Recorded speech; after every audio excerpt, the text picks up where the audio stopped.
The foul line, so it's a Kennewick 6-2 lead. They throw the ball out of bounds on the other end of the floor.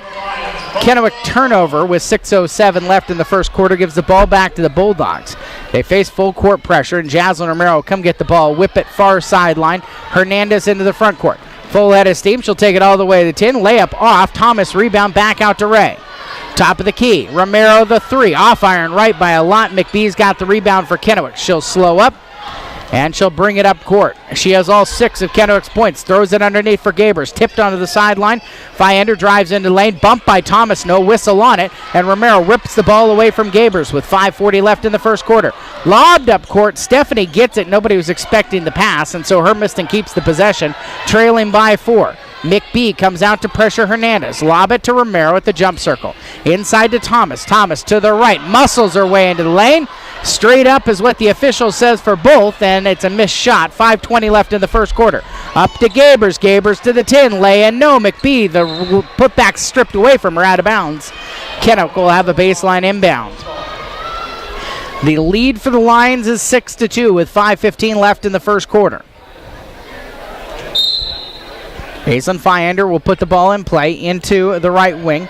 And a three-pointer knocked down by Davis. Kennewick starts the game with a trio of shots from outside the perimeter. And their lead is 9-2. 3 minutes into the contest. Up to Stephanie. Stephanie fouled by Fiander. And she's going to the line for 2 foul shots. Thomas missed the first 2. This has not been Hermiston's strongest point. They're 6th in the league at 56.7% from the foul line. Sydney Stephanie hits the first. The Bulldog senior, she's going to keep playing softball next year in Idaho at Idaho State University. Made that decision a little before the basketball season started. 2 for 2 at the line. Hermiston's deficit is 9-4. 4:55 left in the first quarter. Gabers on the right wing to Davis cutting across the lane. Davis stuck out on the right lane. Back up top to Fiander. Near side McBee. McBee stepping to her left. She hit those first 2 3-point shots. Fiander right wing. She'll try a 3. Airballed that one. It is tipped out off of McBee last. Hermiston ball. Out of bounds on the line. Bulldog ball. 4:38 left in the first quarter. And a 9-4 lead for Kennewick. They still pressure in the full court. Ray bounces to Romero. Up court, and it's tipped out of Hernandez's hands. They say last off of the Bulldogs. Looked like Fiander was the one who touched it last, but it will be Kennewick ball. Just inside half court on the far sideline. In front of the sparsely populated student section, at least high school student section. It is youth basketball night. Left corner, McBee 3. Rims around and out into the hands of Hernandez. And the freshman will bring it up court for Hermiston. Lob it to Ray. Ray on the left wing. Slows up, kicks into the right corner. Sydney Stephanie there, and she traveled. Just left so wide open. And nobody within 12 feet of Sydney. And the turnover, unforced, gives Kennewick the ball with a 9-4 lead. About the halfway point of the first quarter. Gabers right side, fouled by Thomas, who reached. And Maddie Gabers, who had 17 points in the first game against Hermiston, will go to the line. Where in that first game she was 2 of 5. She is the leading scorer for Kennewick at 16.8 points per game.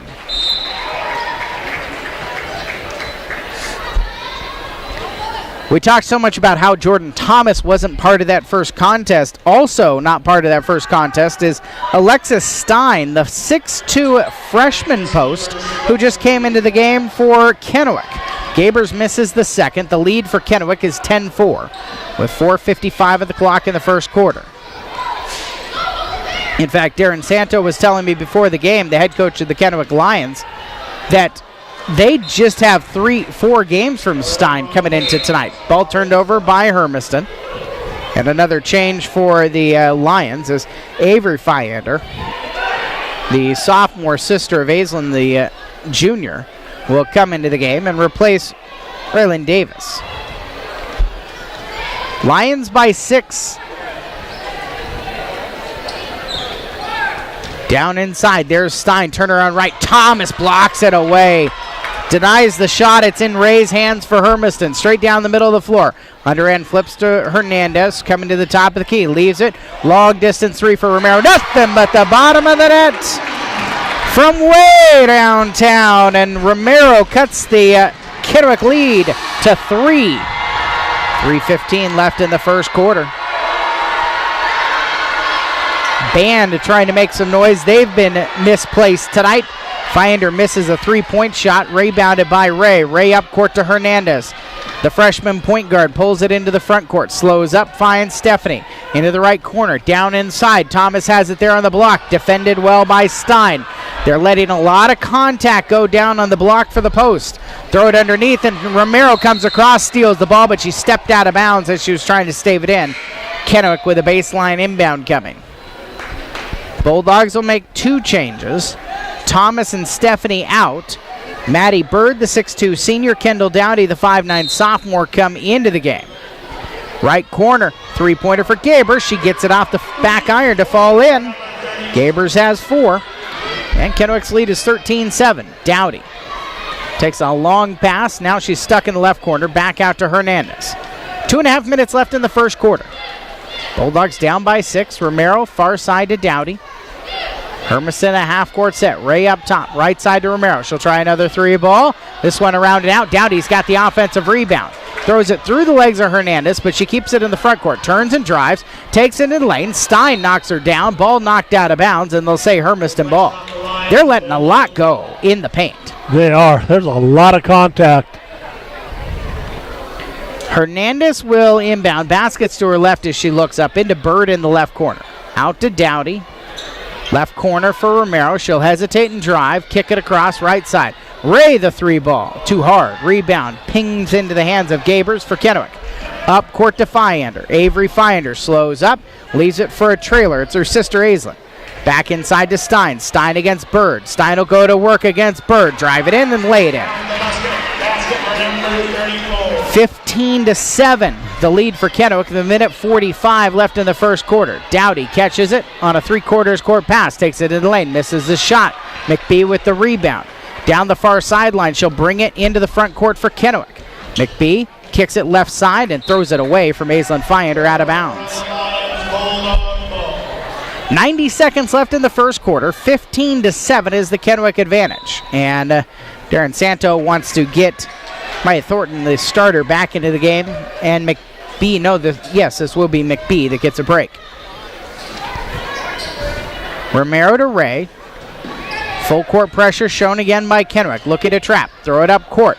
Dowdy has it. Bounces on the block to Bird. Lays it in right block. Kennewick's lead is now 15-9, with a minute 10 left in the first quarter. Underneath to Gaber, she loses the handle. Dowdy picks it up. Ray smartly slows up, finds Romero to bring it into the front court for Hermiston. Minute left, the Bulldogs trail by 6. Romero looking back to third-year head coach Juan Rodriguez, directing traffic. High pick from Bird. Romero coming right. Walks her way into the lane. An offensive foul instead will be given as she runs over Aislinn Fiander. And it's Jaslynn's first. Second team foul on Hermiston.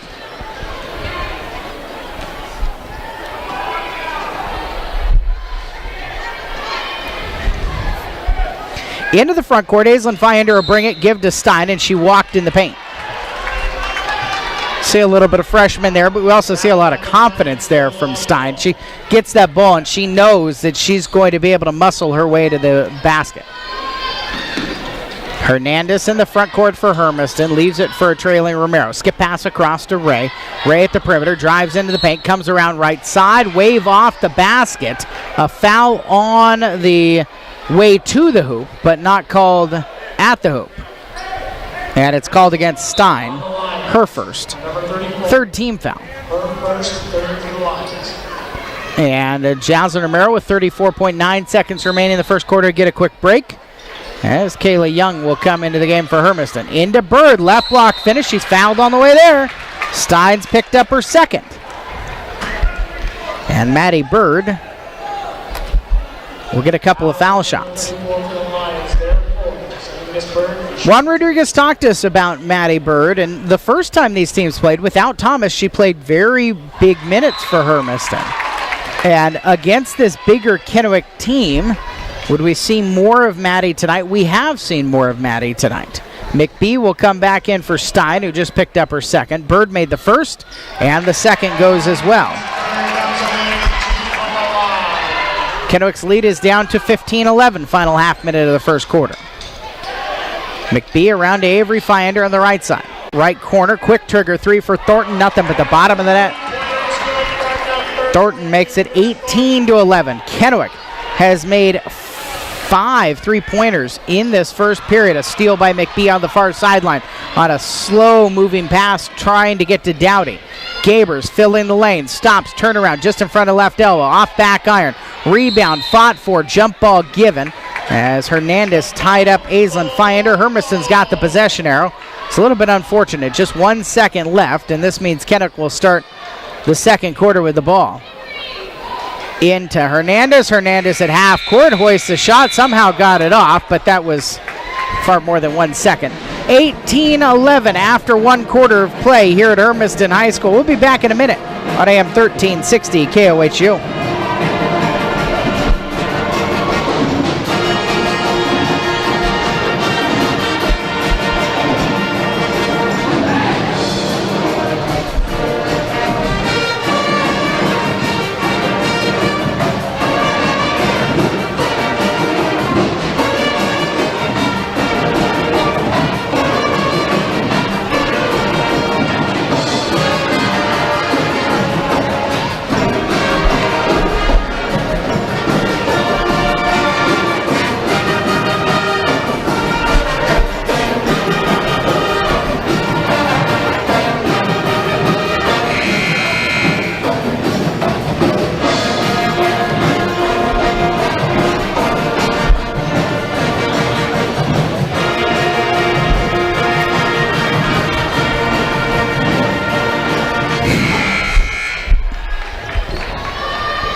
Second quarter action at Hermiston High School. Eric Olson, Sunny Leby with you on AM 1360 KOHU Hermiston.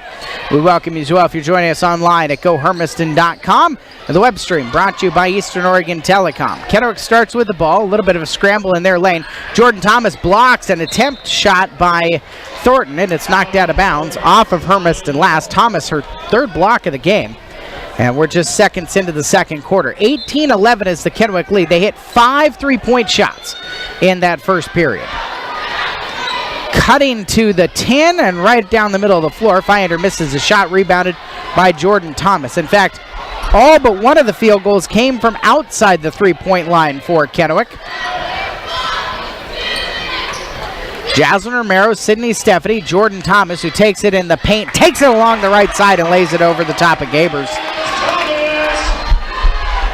Thomas, her first field goal of the game, and it's 18-13. Ball lost out of bounds by Kennewick on the far sideline with 7:12 left in the second quarter.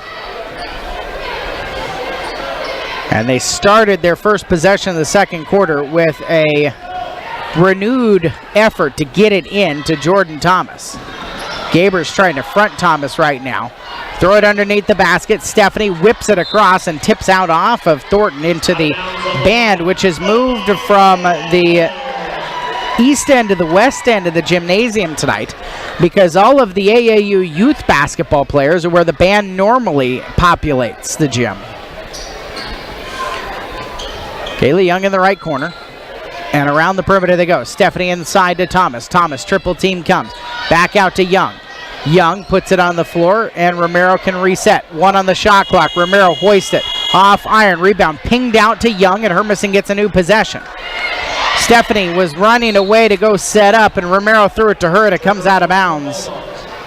6:34 on the clock in the second quarter. 18-13 is the Kennewick advantage. Young, Dowdy, Stephanie, Romero, and Thomas right now for Hermiston, and more of a matchup zone for the Bulldogs. Gabers will go to work trying to use her speed. Thomas blocks away another shot attempt. Gets it to Romero near sideline. Up to Stephanie, right wing. Stephanie drives in, leaves it back for Trayley Romero. 3-point shot off the front iron. And the rebound is secured by Aislinn Fiender for the Kennewick Lions. Finder, full court pass. Young tips it. It's kept in by Avery Finder in the left corner. She's left open, down to Gabers, to a cutting Aislinn Finder. Nice extra pass, right block, laid in by Thornton. Thornton's got 5, 22-13. That was the first bucket for Kennewick. A little more than 2 minutes of the second quarter had gone before they got one in. And now the Lions lead is back to 7. Jaden Ray will come back into the game. And it's Young who comes out for Hermiston. Near side inbound, right in front of the second-year head coach Darren Santo. Prior to taking over the Kennewick team, he was the head coach at Columbia Basin College. Ray between the rings holds it for Hermiston. Into Thomas, down to the left block this time. Tries to go over the front iron. Gabers has the rebound on the miss for Kennewick. Lobs it up court. Thornton streaking down left side and a foul. Sydney Stephanie bumped her. And maybe for the first time tonight, we saw contact under the basket called. Yeah, it has been a rough game up underneath, and we'll see if they continue to go ahead and make those type of calls all night long. 5.5 minutes left in the second quarter. Thornton at the line to take 2, and she makes the first. The change is Ryland Davis coming back into the game, and Gabers will get her first break. 14 fouls on Hermiston, 3 thus far, 3 on Hermiston, 4 on Kennewick. And both foul shots go for Thornton.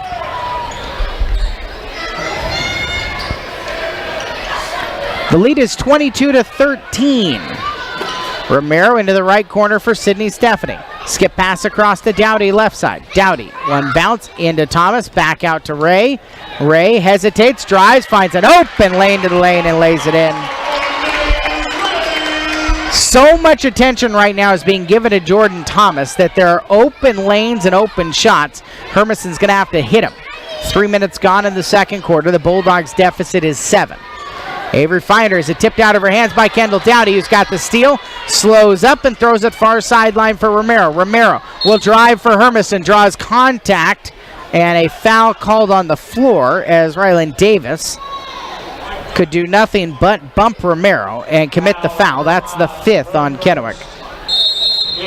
Timeout given to Juan Rodriguez. Full timeout with 4:48 left in the second quarter. Hermiston trailing 22-15. And we'll take the 1-minute break as well on AM 1360 KOHU.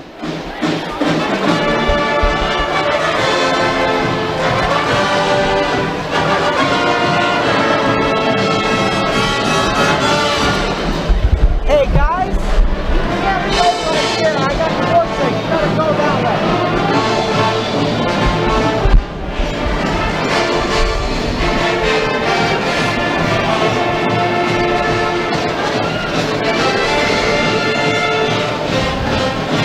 .448 left in the second quarter. There are 1,572,633 youth wrestlers up here near us at the top of Hermiston High School's gymnasium. And I don't want to be heuristic, but somebody knocked out our connection for a second there. And so after a little bit of shouting and scaring 6-year-olds, we're back on the air. Hermiston trailing, coming out of their full timeout, 22-15, hosting the Kennewick Lions. On the Ranch and Home scoreboard, the number 1 3A girls Burns have beaten Umatilla down in Burns. Missed shot by Thomas on the inbound, tipped out of bounds, last touch by Romero. And Kennewick will have the possession with 4:43 left in the second quarter. And Kennewick looking to add on to a 7-point lead. Avery Finder on the perimeter comes to Thornton, who crosses. Aislinn Finder works into the paint. A foul's going to be given. Finder just kind of put her shoulder down and flung up, and Thomas gets called for the foul. Oh, that was a brutal foul call there. This official on our side outside should have called a walk.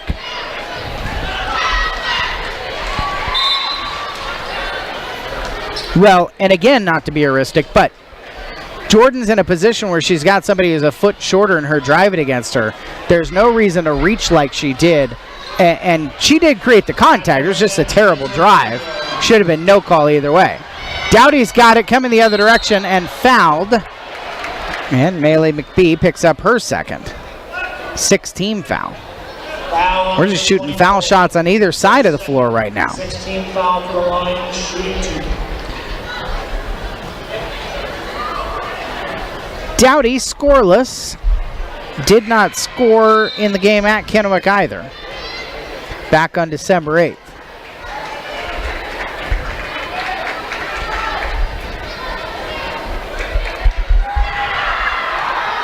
Jennifer and Jeff didn't think I was going to get Aristic in twice in the game tonight. You'd have to be a morning show listener to know what the heck's going on. Steal by Fyander. She'll take it in, throw it under the basket, and Dowdy's got the rebound on the miss. To Romero down the near sideline. Romero skips it across far side to Ray. Left wing for Dowdy. He'll circle back out on top and give to Stephanie. Stephanie at the top of the key. It's her against Gabers right now. Dowdy at the top now, coming to her right. Leaves it for Stephanie in the corner. Stephanie has it on a bump from Thornton. Throws it through the hands of Dowdy out of bounds. 3:51 left in the second quarter. 23-15 is the lead for Kennewick. Thornton at the lane. Runner falls off front iron wrong side from the Kennewick guys. Rebounded by Ray. Near sideline for Romero. Romero into the front court for Hermiston, just past the halfway point of the second quarter. Dowdy to Ray, up top to Romero. Kennewick has extended and gone into a man-to-man defense right now, with Alexis Stein back out on the floor. Bulldogs, they could use a way to attack Stein. Even though she comes off of the bench, she's dangerous. Three-pointer from long distance for Romero. Tipped out. And a 2-on-2. Raylan Davis stepped through off, rebound tipped into the hands of Romero, and she's got another rebound for Hermiston. 3 minutes left second quarter. Bulldogs down 23-15. Stephanie on the right wing. Thornton guarding her. Stephanie loses her handles. Needs somewhere to go with it. Lefty throw to Dowdy at the top of the key. Dowdy starts driving inside the perimeter. Back up top of the key to Stephanie. Stephanie shields off and kind of takes Thornton to the floor. Romero's got it. Drives in. 4 seconds on the shot clock. Runner falls. Timeout. The timeout is for Thornton. They just check on her. She was the one that, frankly, was tackled by Sydney Stephanie. 2:36 left in the second quarter. 23-17. Not just tackled. Tackled with no whistle. Romero's got 5, by the way, now. And the Bulldogs back within 6. They've been here this close a few times. Missed shot, and Mia Hernandez has it for Hermiston into the front court. The freshman who just came back into the game. Right corner for Romero. And she'll get it back out to Hernandez. There is no real particular matchup on the perimeter for Kennewick. They seem to be leaving Gabers on Stephanie quite a bit. Ray to Hernandez. Hernandez back up top. 5 on the shot clock. Stephanie tries a three-point shot. Off iron. Bird was getting undercut. Rebound gets out to Romero, and Hermiston gets a new shot clock. Ray drives in. She's stuck. Kicks near side. Stephanie extra pass. Top of the key. Hernandez. Lost the handle. Back to Romero. Long distance. 3 off the back iron. And Bird is tied up by Stein. Jump ball. Kennewick barking quite a bit. The officials will bring Bird and Stein together, and something about, play to the whistle, and they kind of were. The whistle is a little late. Hermiston's got the possession arrow. They gave them both a warning? They gave them both a warning. Minute 39 left in the second quarter. 23-17. Romero catches the inbound. An offensive foul. Ray holding Davis, who's trying to fight through the screen. Ray's first, 15 foul on Hermiston. 97 seconds left in the second quarter, and Hermiston trails by 6. The Lions have cooled off this quarter. Not that Hermiston's been hot. Stein at the 10 is able to lay it in. And 25-17 with a minute 22 left in the second quarter. Romero into the front court. Boy, we are lazy on our passes tonight, Eric. Romero far side to Ray. Lobs it back to Hernandez. Hernandez coming to right, leaves it for Stephanie. Stephanie drives and is rejected by Gabers and Stein. Gabers brings it to the front court for Kennewick. Slows up, kicks it. Thornton dribbles to the floor. No whistle for traveling. Out onto the perimeter for Gabers. Gabers skips it across. Davis. Davis left open. Steps into left elbow. Her jumper rattles home. 27-17. A 10-point lead for Kennewick. Final 38 seconds of the first half. Mia Hernandez gives to Jaden Ray. Near sideline to Jaslyn Romero. Stephanie. Near side for Hernandez. Hernandez down onto the baseline. Back out top to Ray. Ray loses the handle. Ball comes loose. Ray knocks it away. Stein picks it up. Flings it up court to Fiander. Fiander fouled on the left lane by Hernandez. And Aislinn Fiander is going to the foul line for 2 shots. Foul is the 6th on Hermiston. Pauses the clock with 15 and a half seconds remaining in the first half.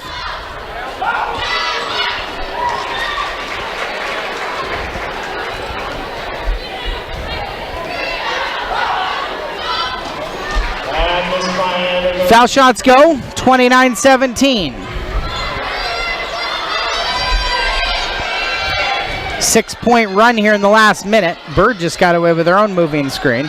Romero into the lane, blocked by Stein on kind of a forced shot. Hermiston they've lost exactly what they're doing offensively, and they fall behind 29-17 as the teams head into the locker room here at the halftime break. The Tom Denchel Ford Country halftime show is coming your way, and we'll be back in 2 minutes. You're listening to Bulldog Basketball here on your hometown radio station, AM 1360 KOHU.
Back in the Old West Federal Credit Union broadcast booth, I'm Eric Olson along with Sonny Levy on the Tom Denchel Ford Country halftime show.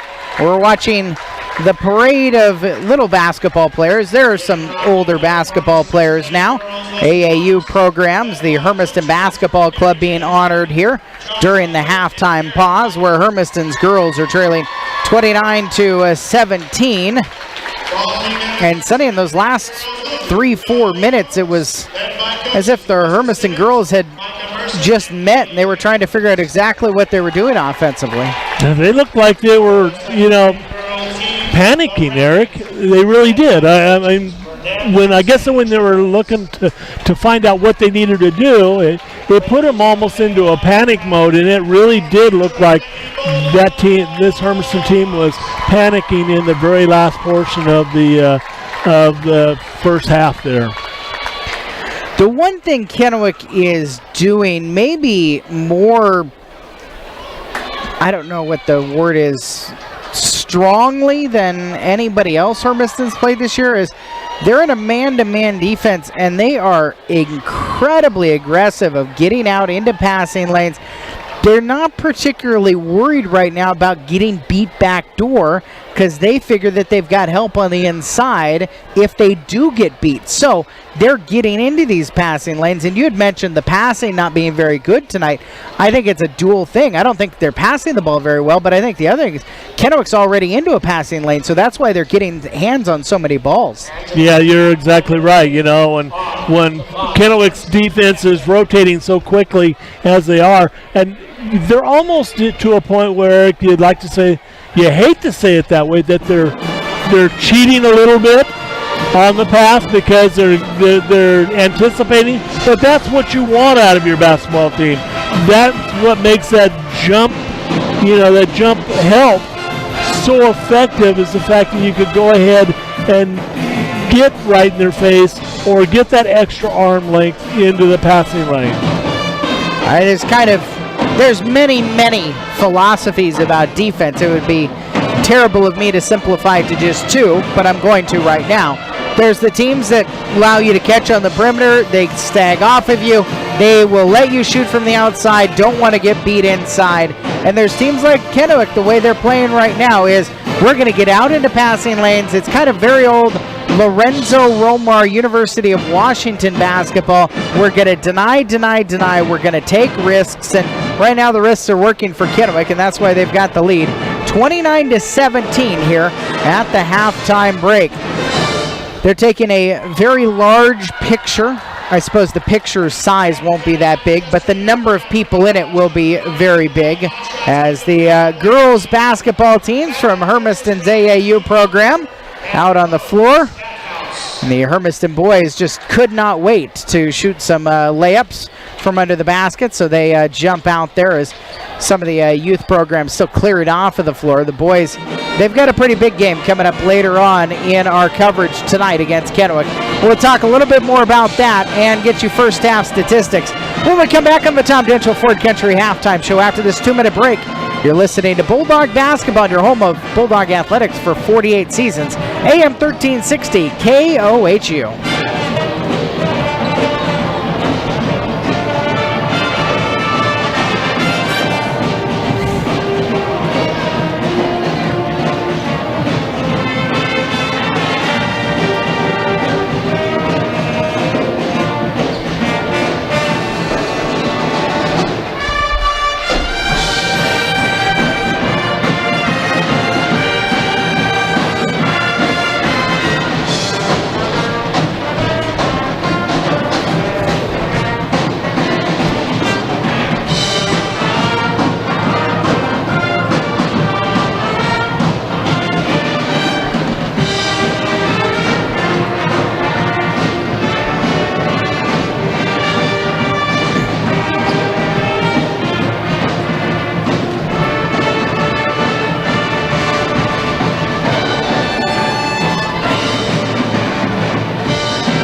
American Sunny, it's the Tom Mitchell Ford Country halftime show at Hermiston High School. Kennewick all the way already back out of the locker room. There's about 2 minutes left in the half, and they lead 29-17. Not a whole lot for Darren Santo to complain about. Turnovers maybe a little bit high for them in the first half. Their leading scorer, Maya Thornton, with 7 points. Melanie McBee with 6, all in the first 2 minutes of the game. She hit a couple of three-pointers right at the start. 4 points from Maddie Gabers and Alexis Stein, and then 3 each from Aislinn Finder and Rylan Davis. For the Kennewick Lions, 6 of 8 from the foul line, and they hit 5 three-pointers in the first half. All of them came in the first quarter.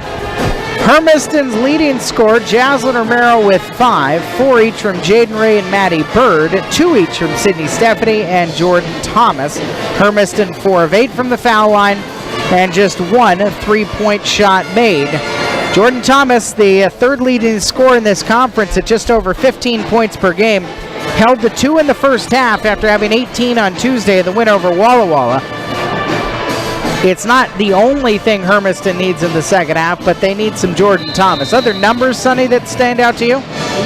Yeah, what we talked about before the game, where Hermiston had cut their turnovers way, way down in that last game. 13 turnovers in that first half, Eric, and a lot of them were unforced errors. If we're going to go ahead and get back into this game, we're going to have to go ahead and make sure that we completely cut those out.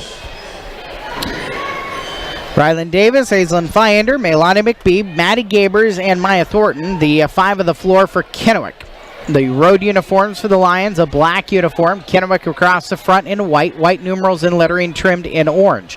For Hermiston, the home unis are all white. Hermiston across the, it's Bulldogs across the front of these jerseys. It's in purple either way with purple numerals and lettering. 29-17 as we start the third quarter. Kennewick will start with the ball, attacking left to right. And Hermiston is sitting in a 2-3 zone to start things off as the inbound goes into Aislinn Finder. On the perimeter, Thornton lobs it across near side Finder, skips it back to Thornton, picks up a 15-footer, airballs the jumper into the hands of Romero. Romero will bring it into the front court. Hermiston down by 12, and Jaslyn Romero falls to the floor, catches the ball again and gets it to Ray, and they keep playing Hermiston ball. Romero holding up top, coming towards her right, will hand off to Sydney Stephanie on the perimeter. Ray whips it around near side through the hands of Mia Hernandez and out of bounds. Turnover on the Bulldogs. Lion. So turnover number 14 on Hermiston. Kennewick's turnover numbers also been a bit high, and yeah, they ended up with 7 in that first half, Eric. It just they were there's number 9 for them. Ball thrown up court by Romero to Stephanie. Step through as she lets Finder fly by, and Sydney Stephanie's got her second bucket of the ball game. 10-point lead for Kennewick at 29-19, and another turnover for Kennewick a minute into the quarter. Third of the quarter into Stephanie, and she walked to turn it right back over. Turnover on the Bulldogs. Every once in a while, Sydney just gets a little bit shy to attack offensively. Gabers will come into the game, and also in Raylan Davis. Gabers leaves it for Stein. Stein in the paint. Floats it in. Alexis Stein's got 6. 31-19 in favor of the Lions with about 90 seconds gone in the third quarter. Hernandez, a floater from 8 feet away. Thomas can't get the handle on it, and it's rebounded out to Finder for Kennewick. Swings it up court. Tipped by Romero. Romero will save it in, back into the middle of the court, and Hernandez chases it down for Hermiston.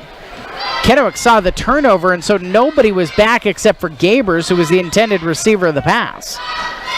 Hernandez skips it across, right side for Stephanie.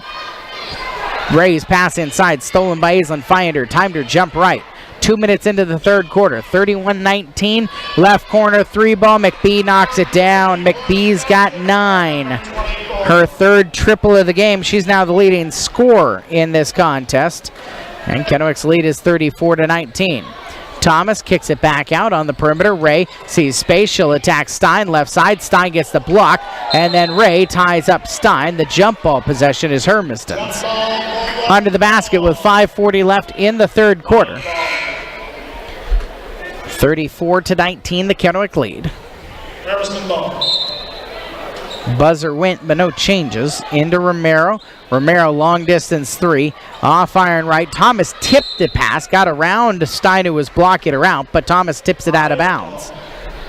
So Kennewick will have the ball. Kaylee Young to the scorer's table. She's going to come in for Mia Hernandez. 5:35 of the clock, third quarter. Bulldogs trailing by 15. Gabers on the perimeter, inside to Stein. Stein against Thomas, and Thomas fouls her.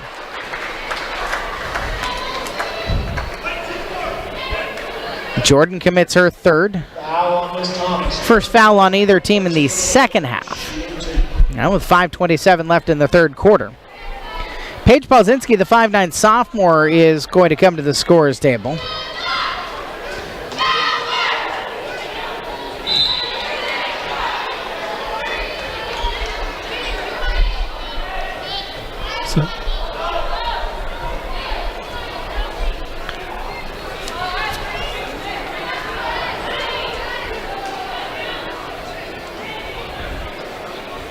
Well, Kennewick's also got an unnamed soldier at the scorer's table to come in.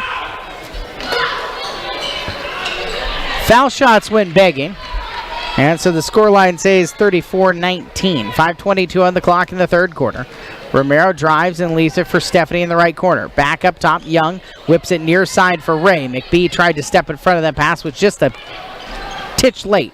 Romero into the lane, misses the shot. Polzinski with the rebound, throws it back into the paint, and Ray's got the ball for Hermiston. Ray out onto the perimeter, still dribbling with it. Now she's circle in, leave it underneath for Polzinski, who lost the handle. Polzinski will drive and tie up McBee. Polzinski, the jump ball she forces goes to Kennewick.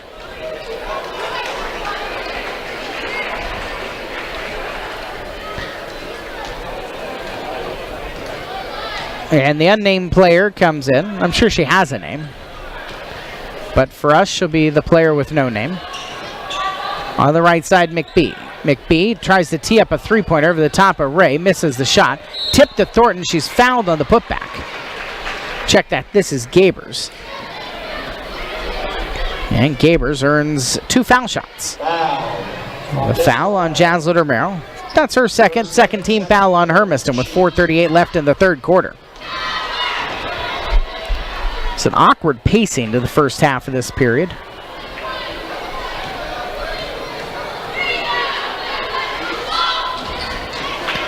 And 2 more missed foul shots for Kennewick.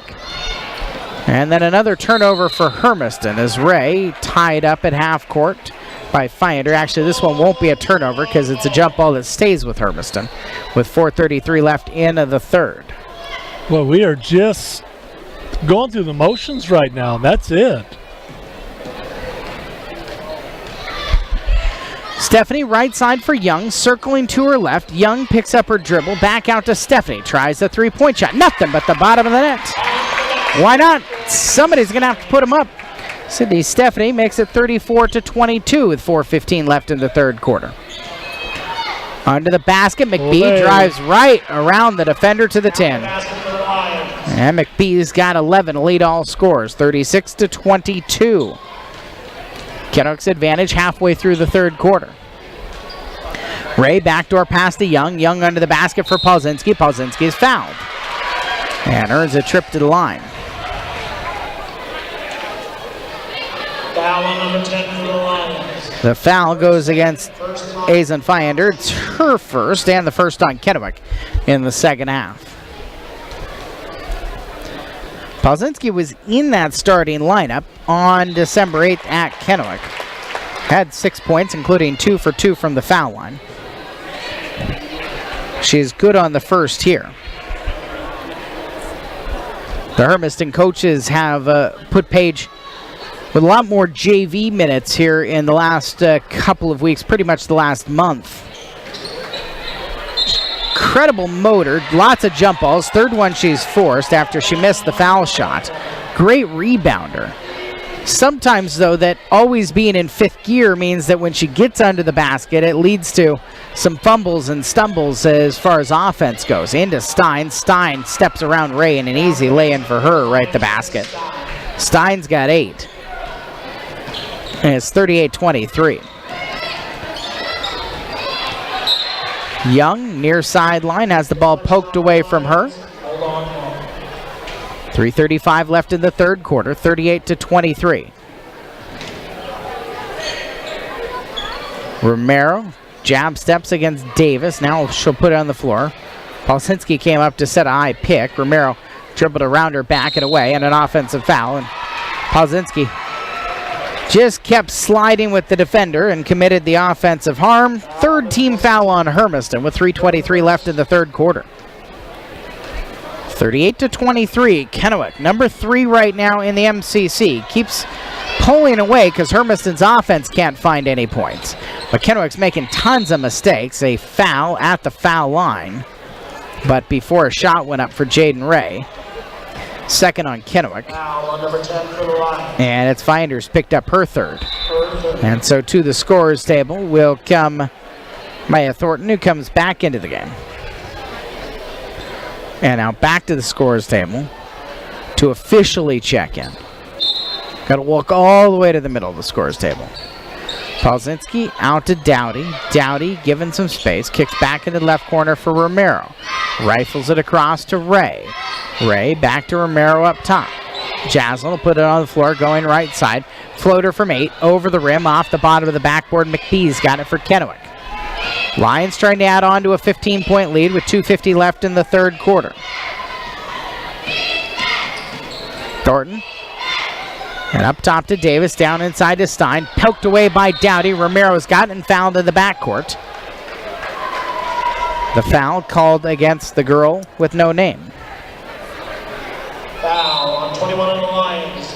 Their third 30-second timeout. They'd like a 30-second timeout for Kennewick. It's the third team foul on them. They don't have a 21 anywhere. So we're just going to use the Game of Thrones reference. She'll be the girl with no name. Well, the girl has no name. The girl that has no name is still doing a pretty good job for Kennewick tonight. And, you know, it's a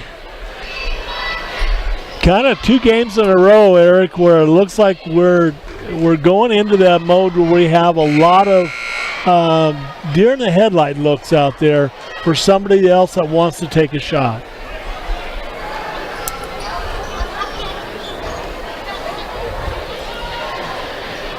Out of the 30, it's Hermiston ball. 2:40 left in the third quarter. 38-23. And Jaden Ray will bring it into the front court for Hermiston. Near sideline, Jaslyn Romero left open, 3-point shot, front iron off. Dowdy gets the rebound for Hermiston, circles back under the basket, leaves it out for Romero again. Romero will drive into the lane against Stein. Lefty floater up and in. Circus shot for Jaslyn goes her first points of the quarter. And it's 38-25 with 2:08 left in the third period. McBee gives to Davis, inside to Stein. Stein against Romero, and Romero called for a foul, plus the Stein basket goes, and it's a chance for a 3-point play the old-fashioned way. This is happening for the Lions with Gabers on the bench, their top scorer, who's got just 4 points tonight. Juan Rodriguez pleading his case on the other end of the floor. 2:01 left. Stein's foul shot is a high arcing swish. And 41-25, the Kennewick lead. 2 minutes left in the third. And Jaden Ray will bring it into the front court. Kennewick, they hit 5 3-point shots in the first quarter and opened this game up. They haven't hit another one since. They haven't really taken too many of them. Jaden Ray under the basket, throws it off the bottom backboard, gets it back out to Romero. 3-point shot off iron. Hermiston and mostly Jazz cannot find their range from outside the 3-point line. into Polzinski. Polzinski will attack, and she is fouled. Earns a trip to the line. 2 shots coming for Page. Foul on the line is number 22. Foul goes against Thornton. Her first, 4th team foul on Kennewick. Polzinski went 1 of 2 at the line in her last trip. To Carr. Oh, got a shooter's roll on that one. Members bounce on the first one. Jordan Thomas, who's been out for quite a bit of this quarter with foul trouble, will come into the game, and Romero will get a break with 92 seconds remaining in the third. Kennewick's lead is 41-26 as the second one is missed, but Thomas gets the rebound, throws it back out and past everybody. Young into the backcourt, stops the ball but commits the over and back. 41-26. And Sydney Stephanie's back to the scorer's table for Hermiston to come into this game and to spell Jaden Ray. Raylan Davis on the far sideline will inbound it to Thornton. Thornton, left side. Girl has no name. Into Stein. Stein going to work against Thomas. Tumbles Thomas. No whistle either way. The official puts his arms out like he's a soccer official saying play on.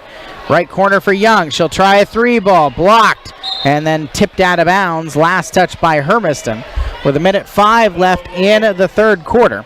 41-26 is the score. And Kennewick looking to add on to their lead. Stein back out to nobody. Chased down near sideline by Davis, and she'll bring it back to the top of the key. Gives to girl who has no name. Out to Thornton. Thornton lobs it across left side McBee. McBee against Polzinski. Drives. Drops it inside to Stein. Thomas blocks a Stein shot. Stein walks into another shot. No whistle on it. Polzinski's got it and finds Stephanie. Stephanie lobs it up court. Dowdy misses on the left block. Dowdy gets her own rebound. Flips it back up and in. Dowdy makes it 41-28 with 22 seconds left in the third quarter. Inside to Stein. Thomas, nice step up to steal it. Stein is guarding Thomas everywhere she is on the floor. Lob it up. Polzinski, right block, throws it off the rim. Thomas saves it in. Out to Dowdy, left wing 3-ball. Nothing but the bottom of the net. And that will be the last points of the third quarter. 41-31. Hermiston will close on a 6-point flurry with the Dowdy 3. We'll see if that gives a little energy to this Bulldog team. They're down by 10 as we go to the fourth. We'll be back here on AM 1360 KOHU in 1 minute.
Bulldogs ball. We start the fourth. 41-31 is the score in favor of visiting Kennewick here at Hermiston High School. Eric Olson and Sonny Leby with you on AM 1360 KOHU. Jaslyn Romero in the left corner for Hermiston. Drives baseline, draws contact with McBee, kicks it across. Young right side 3 goes in. Young's got her first points of the game, and Hermiston's down by 7. This is as close as they've been in the second half. Rylan Davis to the top of the key for Aislinn Fyander. Maddie Gabers is back in for Kennewick. Right side is McBee. Thornton on the left side. Missed shot by Kennewick. Rebounded by Thomas. She'll hand off to Sydney Stephanie, who's double teamed in the backcourt. She lobs it across. Steal and a lay-in by Thornton. Bulldogs still have 4 timeouts. And Juan Rodriguez says, I wanted the timeout when she got stuck down there. Why didn't you give me the timeout down there? I don't want it now. And the official's kind of looking sheepishly at him. Stephanie got caught, and I can't look down at one because it's on the other end of the floor, but I was sure they were asking for a timeout. There's no reason it wasn't given there. That basket should have never happened. 43-34. Pass across, Young right side, lay-in from Thomas, goes in. Fans are getting into it a little bit. Hermiston's still got a lot of work to do, down 43-36. Stops on this end is where it starts. Dowdy pokes one out of bounds. The bench is starting to make a lot more noise as well. They're getting up on made shots. A lot more energy on this Hermiston Now team. it's time for the fans to start getting up when some good things happening. The fans could make some noise here. 6:40 left in the fourth quarter. Right side, Fyander tees a 3-ball off the front iron. The rebound will come out, and Stephanie lets it go. Hermiston, that's smart because Hermiston can now set up against this Kennewick full court defense. 6:33 left in the fourth, 43-36, into Stephanie. Stephanie skips it across to Romero. Romero into the front court, bounces it to Young. Young puts it on the floor, she'll drive. Gabers defends her well, and she stepped out of bounds. So Hermiston turns it over to the Lions, who lead by 7. About 6 minutes, 20 seconds left in the fourth quarter. Sometimes I don't get it. You're here, make noise. Like, this used to be one of the toughest places to play in the Intermountain Conference. Foul on the free throw line against Hermiston before any shot comes up against Young. I mean, it's more than just the not standing and clapping during the fight song at this point. Right corner, 3-ball falls in for Fyander. 7th one made by the Lions, and Fyander's second bucket of the ball game. 46-36. Young to Thomas. Thomas left lane, fouled on the lay-in attempt by McBee. 3rd on McBee. 5th team foul. And I guess I'm just going to stay up on this soapbox here, but again, this used to be one of the toughest places to play, and now people are here watching like they're at a tennis match or golf or something. Sometimes stand up, a standing ovation. I don't remember the last time I saw one. Yeah, it has been. It's been a big change, Eric. I don't know what it is, but you know, somewhere, somehow, something's got to get these. Maybe some of these people got to start bringing their radios to the games with them. So they can hear me yelling at them? Yep. I like it. Me too. I mean, you and I both been doing it. And they called Jaslyn Romero for a push that time. Yeah, Romero gets called for her 3rd. 5 team fouls on each, with 5:53 left in regulation, 46-37.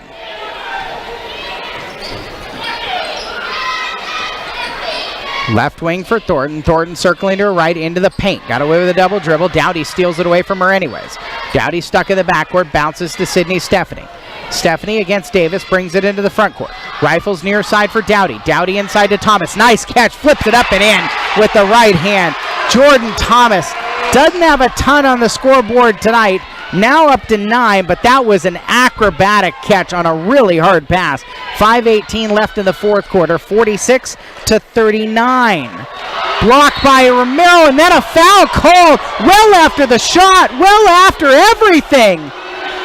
Just because he's made 3 or 4 mistakes, and now he's been chewed on and he's going to get one back. Oh man, I've been good, but this is my cheat day. This is like when you go down to Hales and you eat big here. This is my cheat day. That's only the 4th on Romero. They're saying 5. Now the official who's already made the bad call, made the bad miss on the timeout. Now he's coming back to the scorer's book.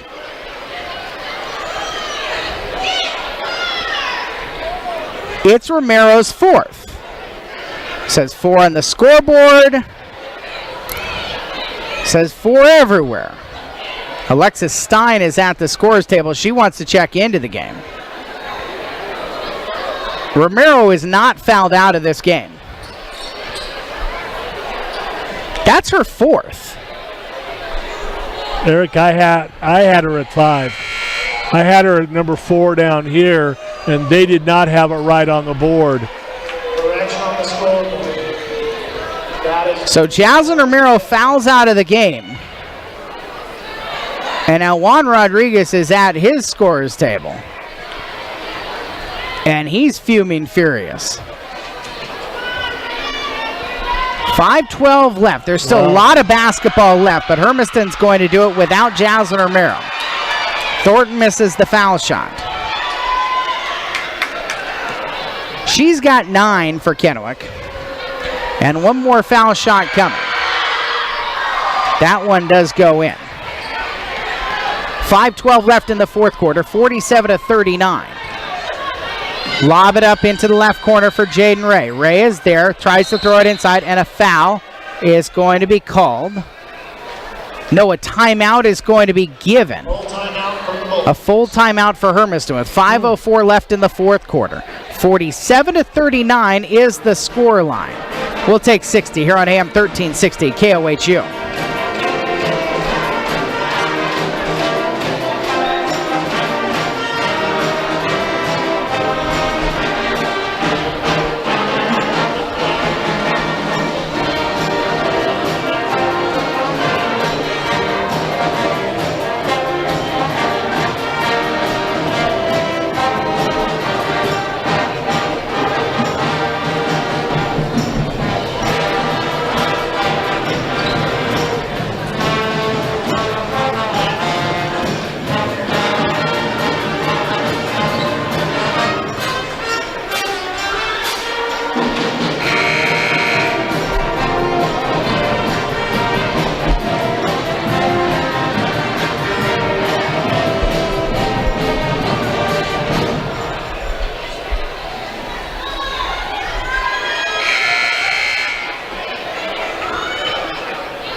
Out of the timeout, Bulldog ball, trailing 47-39. Sydney Stephanie, right wing, 3-point ball, too hard. Rebound pings around. Jordan Tymas dives to the floor, gets it, and gets it out to Young.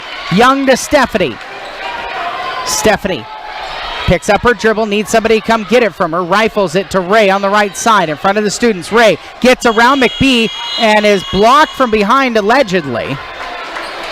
And the ball's out of bounds. 4:42 left in the fourth quarter. 47-39. Jaslyn Romero is standing up with her hands on her hips because that's the type of play that got her fouled out of the game. 3 in the key is called on Alexis Stein. She should have been called for an offensive foul. She had Jordan's arm wrapped around in between her own and was actually starting to pull her around. Dowdy gets it across the timeline, drives and kicks to Thomas. Right block, Thomas blocked away. Ball taken by Fyander. Young comes and strips it away from her in a whistle.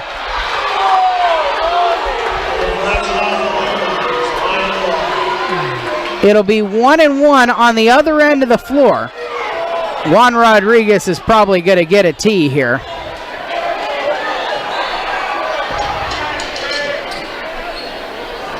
Well, maybe not. 1-1 opportunity. Aislinn Fyander's at the line for the 1-1. 47-39 is the scoreline with 4:15 left in the fourth quarter.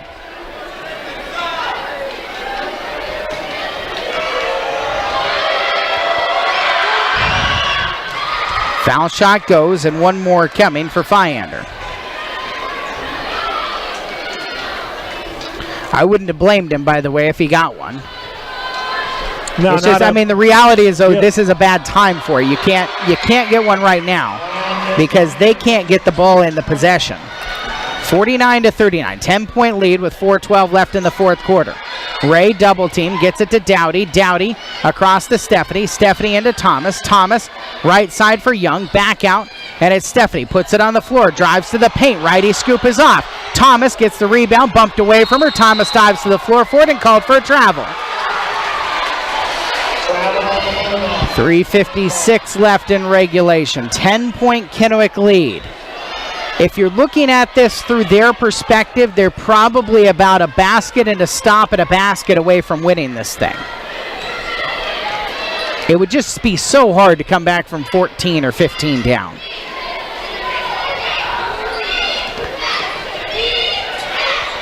Near sideline, Thornton, skip it across. Davis catches on the perimeter. Davis throws it inside. Stein there, double team comes, and a foul called.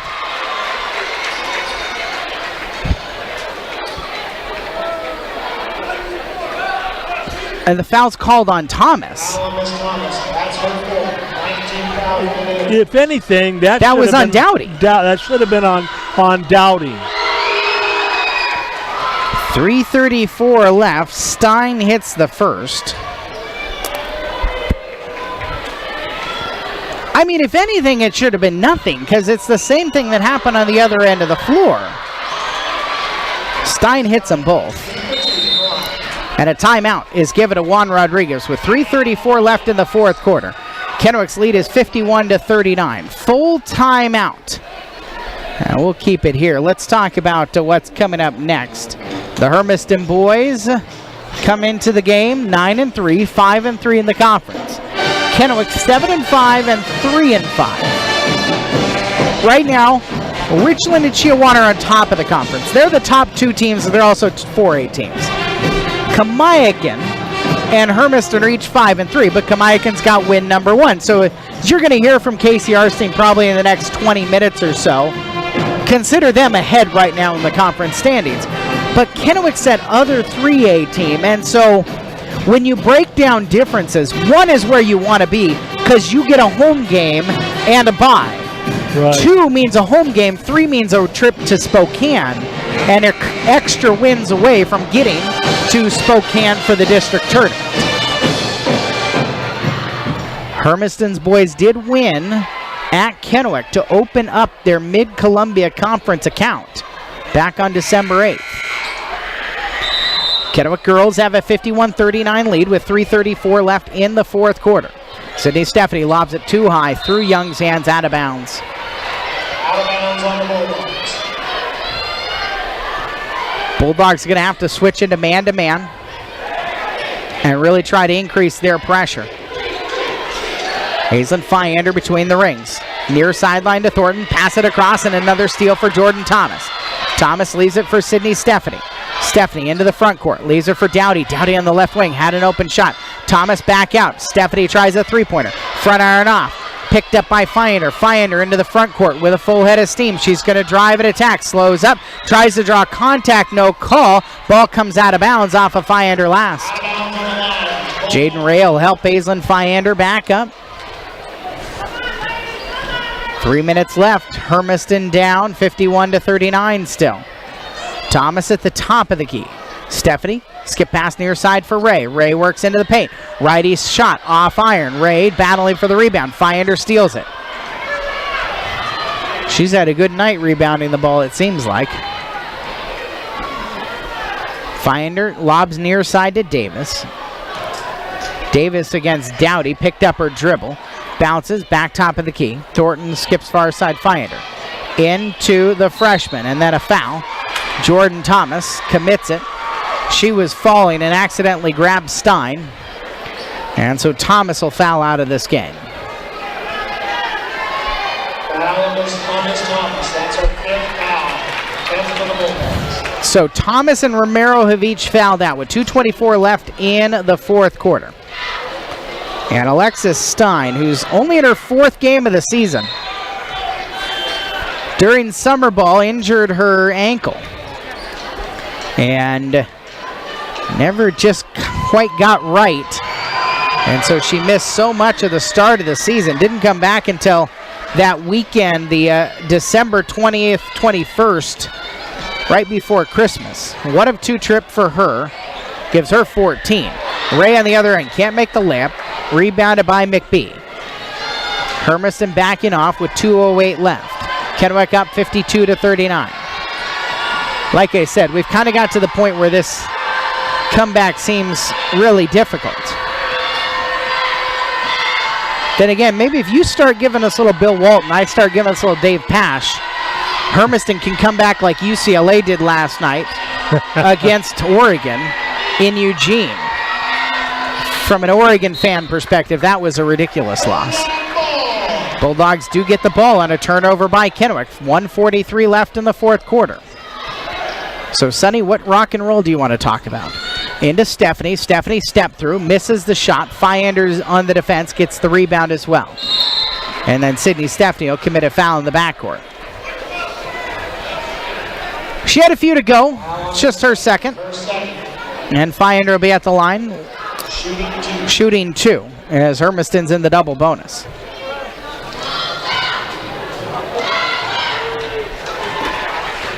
.93 seconds left. Kennewick on the verge of win number 10 this season.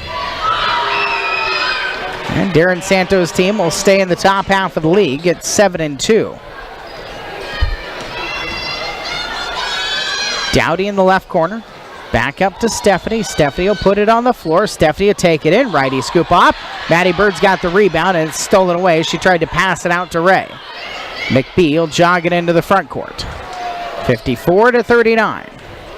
McBee hands off to Feyender. And Davis has it against Downey. Back near side. Feyender against Stephanie. Handoff, circling up top. Davis over to the right side. Step through, bounces onto the wing. McBee inside. And a turnaround by Stein. She can't make it right at the hoop. Good defense by Bird, though the putback for Stein goes. Stein at 16. Young into the front court for Hermiston. 56-39 the scoreline. Ray coming to her right. Flings one up with contact and draws a foul. And so Jaden Ray will go to the foul line to shoot a pair. Jaden just 2 points in the first game. She's got 4 tonight. The foul against Thornton, her second. 6-team foul. Hermiston was on the verge of getting this thing. In fact, they'd got it back down to single digits. They were trying to get it to a 2-possession game. And Juan Rodriguez was not given a timeout when Sydney Stephanie got double-teamed under the Kennewick basket. The official standing right by him. Then tried to give him a timeout after Kennewick had made the shot after the steal. Young bounced it into Stein. Stein again against Bird. Turns and lays it in. Stein's got 18. Kennewick's doing this tonight without much for Maddie Gabers, their leading scorer. Stein with a steal. 5 seconds left. Young will steal it right back from her. And it will finish. 58-39. Kennewick gets win number 10, and Hermiston falls to 5-8. It was a weird one here tonight. We've still got 32 more minutes of basketball. Kennewick's boys will come out and take on the Hermiston Bulldogs. When we come back, your Sway Motors postgame show in 2 minutes here on AM 1360 KOHU.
Eric Olson, Sonny Levy back in Hermiston High School. This is your Sway Motors post-game show on AM 1360 KOHU. We also welcome you if you're joining us online at GoHermiston.com and the new web stream.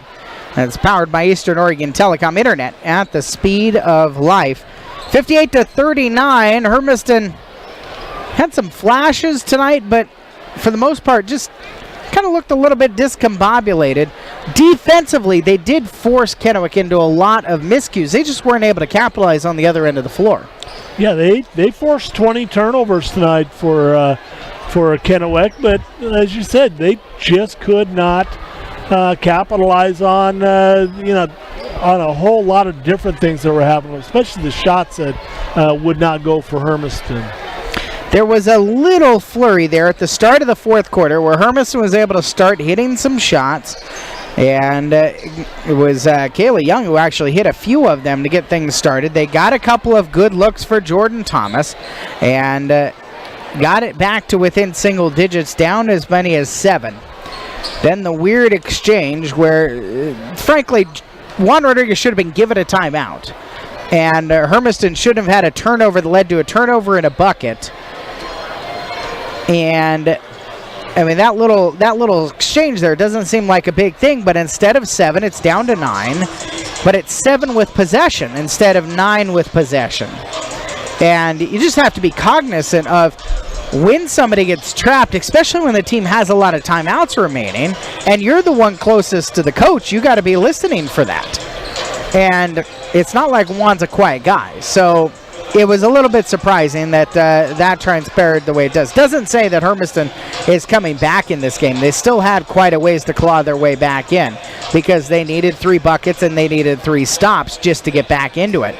But either way, Hermiston, they've got some work to do if they're going to compete with the likes of Kennewick. And the thing about Kennewick is if you look at roster to roster, both teams are going to return quite a bit to next year's squad. And while Jordan Thomas graduates, Alexis Stein is going to be the 6'2 power post that everybody has to contend with. And tonight she was tremendous, finishing with 18. Yeah, she was. She, the one thing the officials let her do, though, they allowed her to go ahead and get that one elbow or the one hand on our player's hips to where she can pull herself around and block off the Hermiston girl. But still, Hermiston's got to make that adjustment to be able to go ahead and feel that and either, make it, really make it obvious that there was an offensive foul, or they've got to step in quicker whenever they feel pressure with that hand and just take it away. So the final 58-39. My boards are all cattywampus here, so are you ready? Here, I'll do Kennewick while you finish those Hermiston tallies. Maddie Gabers, their leading scorer, who averages over almost 17 a game, held to just 4 points tonight. Melanie McBee with 11. Aislinn Fyander finishes with 10.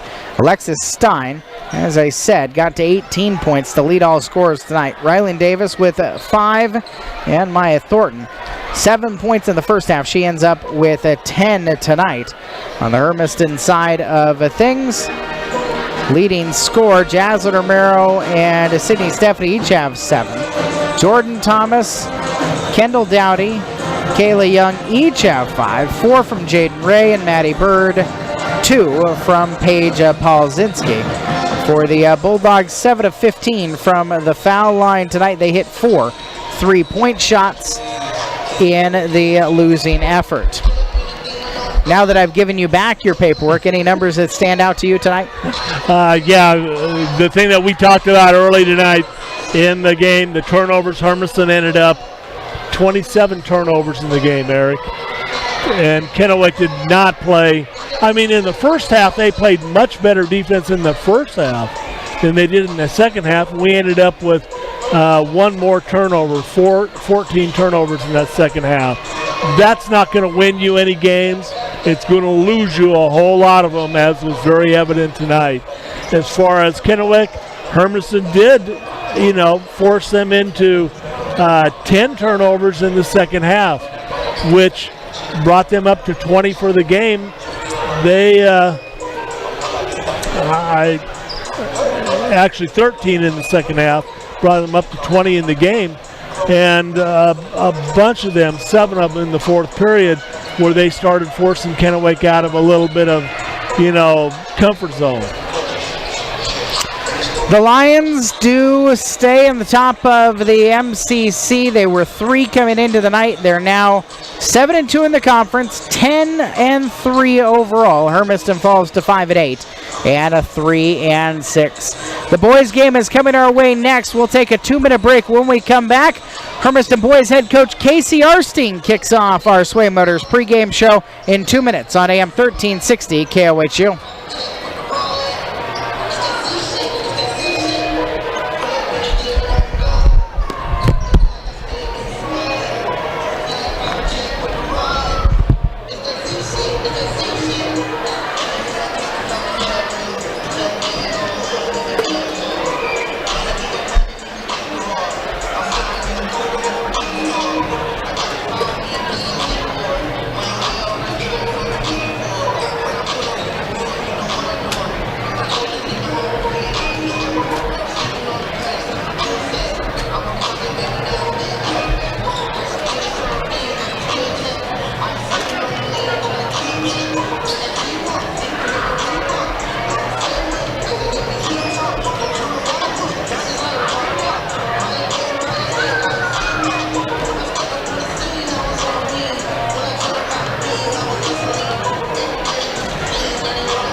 Wade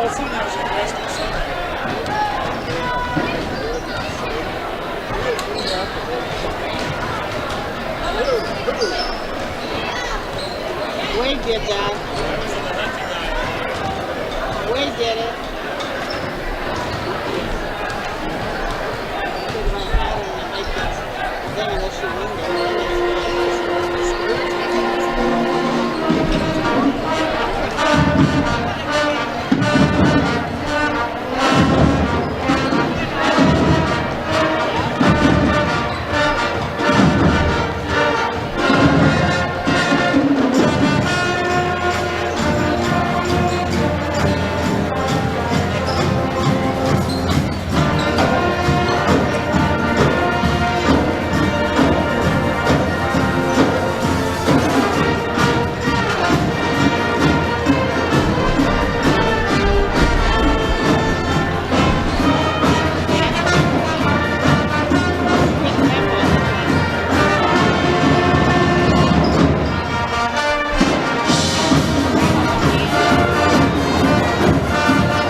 Back in Hermiston High School in the Old West Federal Credit Union broadcast booth, Eric Olson alongside Sonny Levy. Bulldog boys basketball starts the second half of their inaugural year in the Mid-Columbia Conference, hosting the Kennewick Lions, a team they beat at Kennewick back on December 8th to open up their MCC action.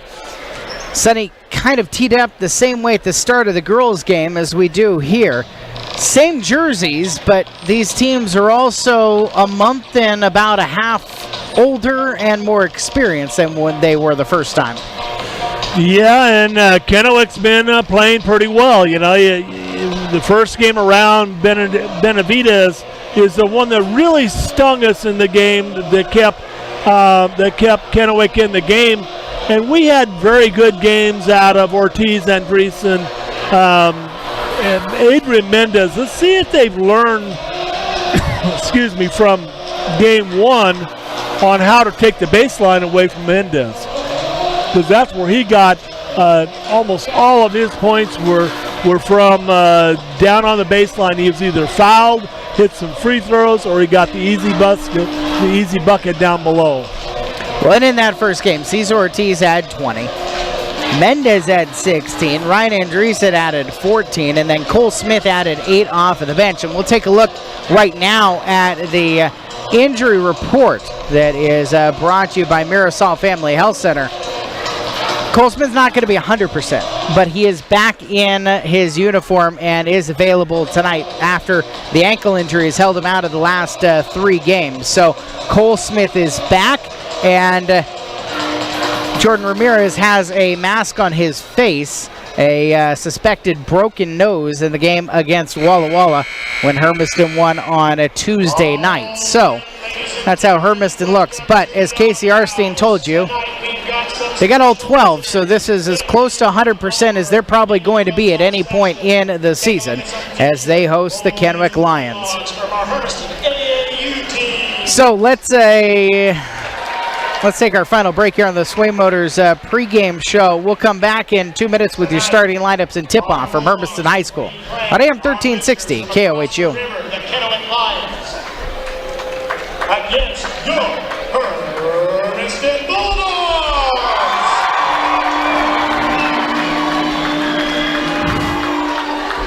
Tonight the Lions are going to be led by Ray Lady. He's helped out by assistants Oliver Browning, Matt Connor, Jared Groff, Scott Larson, Gerardo Mendoza, and Isaiah Mendoza. Non-starters for the Lions are Tyler McShane, Alex Keene, Braxton Collier, Jack Pugh, Miles Mayovsky, Braden McElroy, and Baylor McElroy. Tonight, your Bulldogs are going to be led by Mr. Casey Arstein. His assistants are Taylor Smith, Riley Smith, Anthony Landoras, and Ricardo Santello.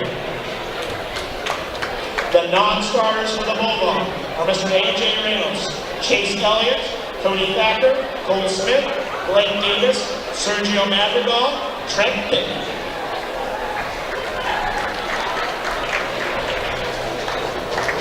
All right, starting for the Lions, wearing number 3, he's a junior, Aoni Benavides. And representing your Hermiston Bulldogs, he's number 1, he's a senior, it's Brian Andreessen. Wearing number 5 for the Lions, he's a junior, Mr. Lane Chavez. And he wears 3, he's a senior, they say he's Lisa.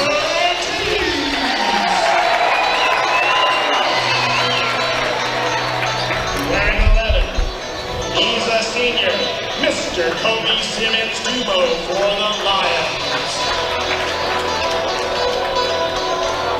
You all know him, he's a senior, he wears 11, Mr. Andrew Jones.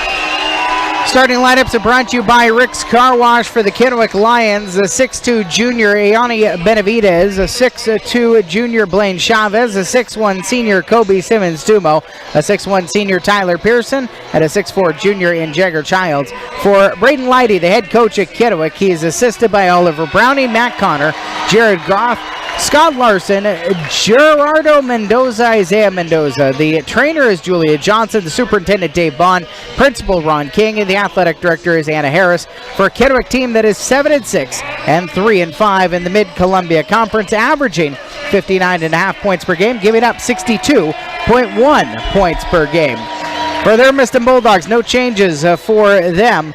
Ryan Andreessen, the 6'3 senior, the 6' senior Cesar Ortiz, the 5'10 senior Andrew James, the 6' senior Jordan Ramirez, and the 6'1 senior Adrian Mendez. For third-year head coach Casey Arstein, who's assisted by Anthony Landeros. JV coaches Taylor Smith, they won earlier tonight. C-team coaches Ricardo Sotelo. Freshman coaches Riley Smith. The trainers Dan Emery, Superintendent Tricia Mooney, Principal Tom Spoo, the athletic directors Larry Usher, and most important to the athletic department, Lindy Thompson. The Bulldogs are 9-3, 5-3 in the conference, averaging 66.6 points per game and giving up 63.1 points per game. Home whites for Hermiston, black uniforms for Kennewick. Bulldogs attacking left to right in the jump circle. Childs against Andreessen. Childs wins the tip into the backcourt, and Blaine Chavez will secure it and bring it into the front court for the Lions. Kick it across, right side, Kobe Simmons-Dumo. Dumo will stop at the foul line and bounce it back out to Chavez in the perimeter. The junior coming to the right, backing his way down against Andrew James. He'll put it up. Chavez with some contact, gets his own rebound. Rebound put back, goes in over the top of James. And Blaine Chavez makes it a 2-0 lead for Kennewick, half a minute in. Hermiston will circle around the perimeter. Backdoor pass to Andreessen, a alley-oop. He'll lay it in. Tie the game at 2 on the pass from Andrew James. Good opening set for Hermiston. Into the front court comes Benavides. Benavides, he's their quick top scoring point guard. Bounce it. Simmons-Dumo underneath. Childs lays it in at the 10. Easy. A little bit too easy for Kennewick, and Casey Arstein, the head coach, who you heard in the pregame, really wants to see this team defend better. Ortiz left side. He led Hermiston in the first game with Kennewick with 20. Out to Ramirez. He'll drive down the left lane. Block given to Benavides and coming the other direction. The Kennewick point guard will streak into the front court. Crossover, two defenders. Take it to the right and lay it in. Benavides coast to coast. And Kennewick's lead is 6-4. 6:35 left in the first quarter. The Hermiston girls fell behind early and never could chase Kennewick back down when they lost earlier on this evening. 58-39. Three-pointer right wing goes in over the front iron for Cesar Ortiz. And Kennewick's lead is down to 1 on the Ortiz triple. 6:15 on the clock in the first quarter. Benavides into the front court. At the top of the key, looking to his right, he'll throw it that way. Chavez wants to get it down inside. Instead, he'll put it on the floor. Circled across the paint. Blocked away by James into the corner. Chavez chases it back down. Back out, 15 on the shot clock. Pearson going to work against Ortiz. Pearson bouncing inside. Mendez with the steal for Hermiston. Mendez is going to race it up the court. Take it himself. Stuck, and he traveled. Because nobody else came with him. I think they figured he would outlet it and they would set up in the half court. But Casey Arstein was saying, go, go, go. So Mendez listened. 5:45 left in the first quarter. 6-5 lead for Kennewick. Benavides coming to the left against Ramirez. Kicks into the corner. Chavez there. Three ball up. Back iron off. Rebound Childs. He'll put it back up in the paint. His righty shot is off. Tipped into the air. Ramirez has it for Hermiston. Ramirez weaves past two defenders. Now he'll leave it for a trailing Ortiz. Ortiz dribbles, kicks onto the perimeter. It's poked away by Benavides. Ramirez keeps it, tight roping the far sideline. Ramirez underneath, throws it away. Kennewick ball leading by 1 with 5:15 on the clock in the first quarter. Yeah, that was a nice idea if Mendez would have been stationary. That's way too hard a connection when they're going from one side of the key to the other on the bounce pass. Chavez tees up a three, got a long look at it and knocks it down. The junior extends the Kennewick lead to 9-5. 3 minutes into the first quarter. Jordan Ramirez will walk it into the front court. Right side for Andreessen. Round a pick from Ortiz. Andreessen gives it to Ortiz now in the pick and pop. Up top, James down the lane right side. He'll fling it up. It's tipped and out. No tip given. And so it'll be Kennewick ball.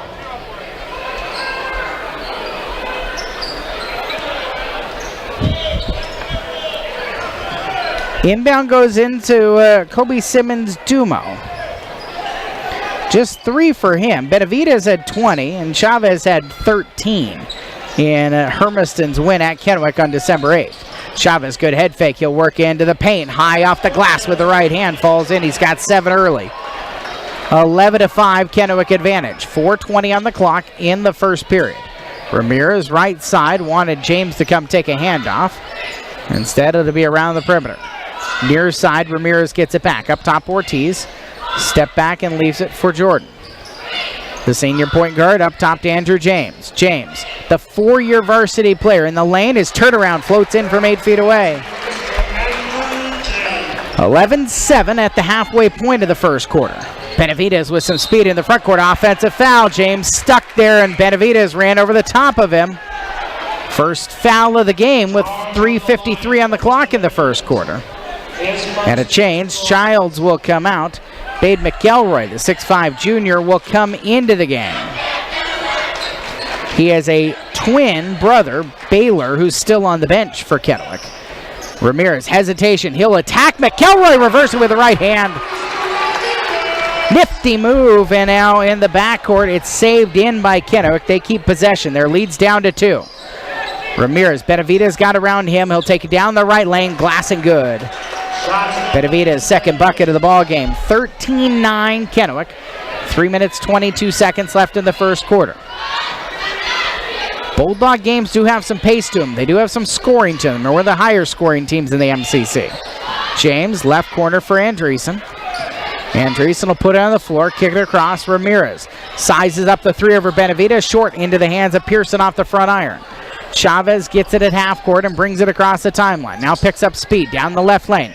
Stuck on the block, spins around, faces James. Good defense, has to get it back out. Simmons-Dumo splits defenders against Andreessen. He misses a shot. Andreessen rebounds out to James for Hermiston across the timeline. Middle of the floor, James tries to kick it right side. Is knocked out of his hands. Chavez has it for Kennewick. Still a 4-point Kennewick lead. Chavez will attack against Ortiz. Fling it over everything. Off of the ball, a foul on Mendez, shoving on the rebound. Mendez commits Hermiston's first foul of the game with 2 minutes 37 seconds left in the first quarter.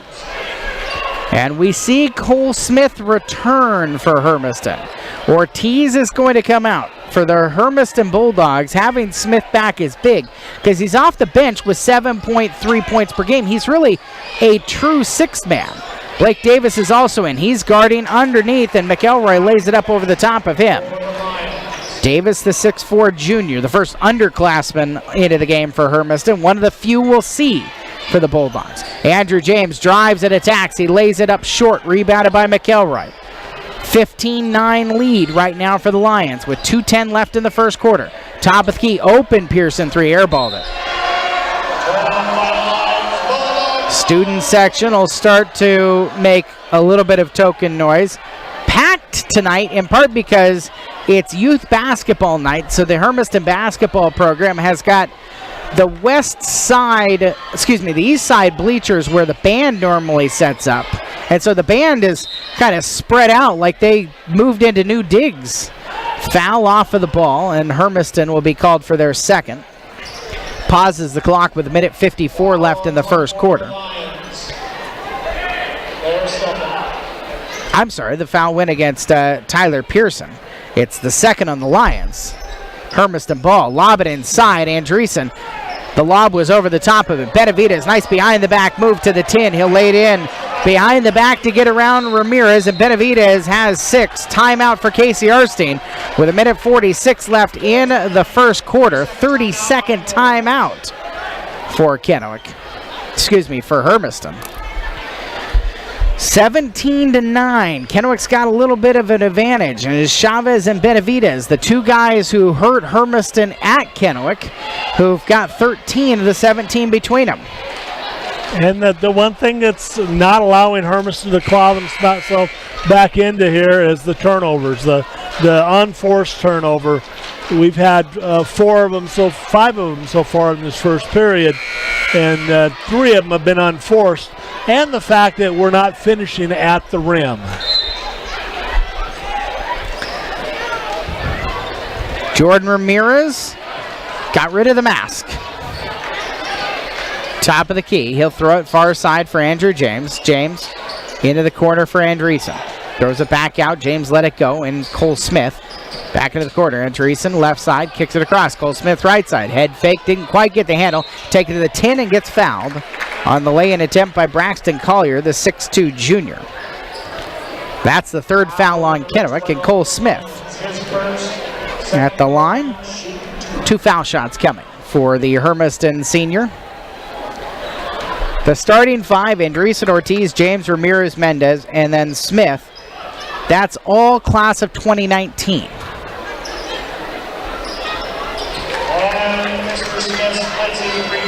Smith will get one of the 2.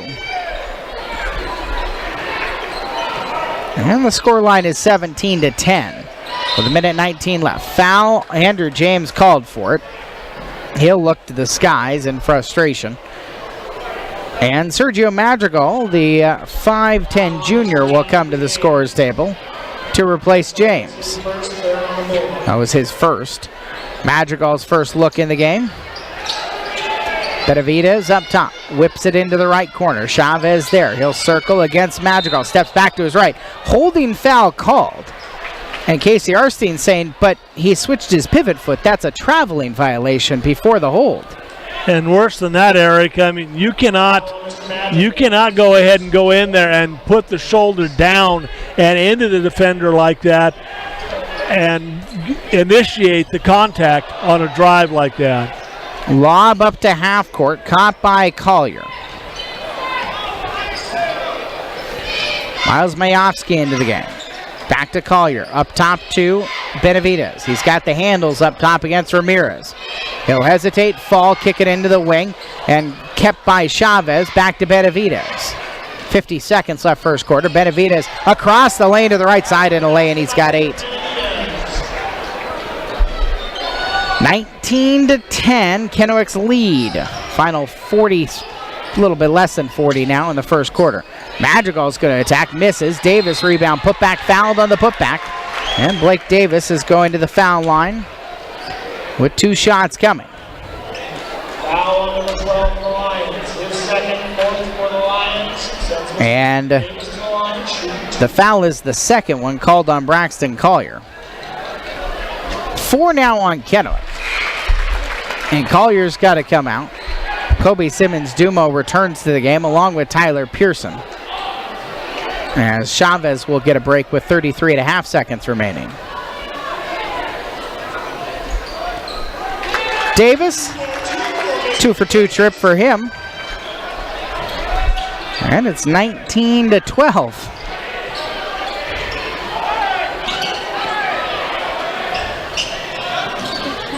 Benavidez on the far sideline, keeps the handles, keeps his footing right in front of the cheerleaders who are here tonight. Benavidez has it back between the rings. Final 10 seconds, shot clock off. Simmons-Dumo inside, foul on Smith as McElroy taken to the floor. Cole Smith first. That's the 14th foul on Hermiston. Baseline inbound. And Tyler Pearson will put in play. Lobs it into McElroy. McElroy, Benavidez, right side, fade away from 8, off. Smith's got the rebound. Smith will hoist one at half court at the buzzer, and it's short to bring us to the end of the first quarter. 19-12, Kennewick in front in Hermiston. We'll be back in 60 on AM 1360 KOHU.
(19-12) lead for Kennewick after the first quarter. Hermiston, a few extra turnovers and a few shots that went begging.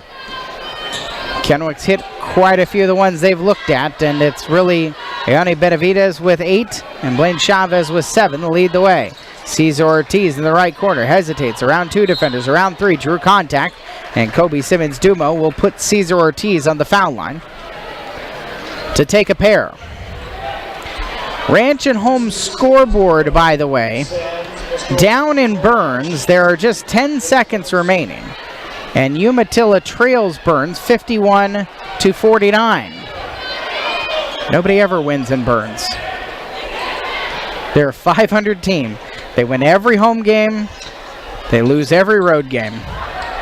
Explain that. Both foul shots missed. And into the front court, it'll be brought by Tyler Pearson. Hands off to Benavidez, the leading scorer with 8. Back over to Pearson. Pearson coming across near side. Miles Mayovsky. Mayovsky works his way into the lane, and a foul's going to be called. Casey Arstein asking for the armbar. Mayovsky kind of using his left hand to shield himself. Instead, the foul is going to be called on Ortiz, his first 15 foul.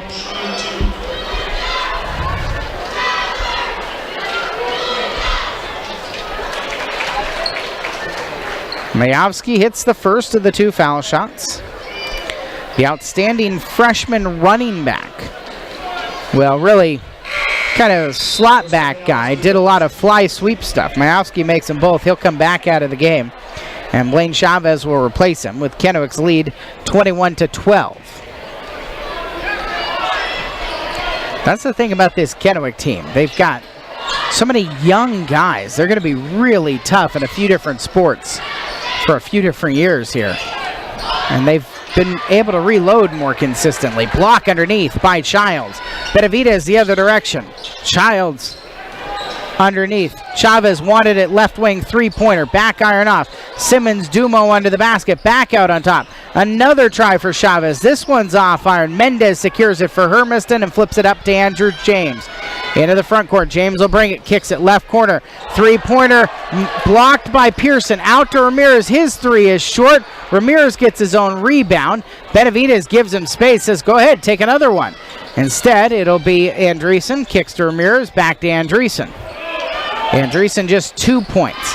Andrew James up top. He'll work his way into the paint. Childs, another block. Benavidez has it for Kennewick into the front court. He'll dribble behind his back, come down the left lane, go tumbling to the floor, and a miss picked up by Ortiz. 6:15 left in the second quarter.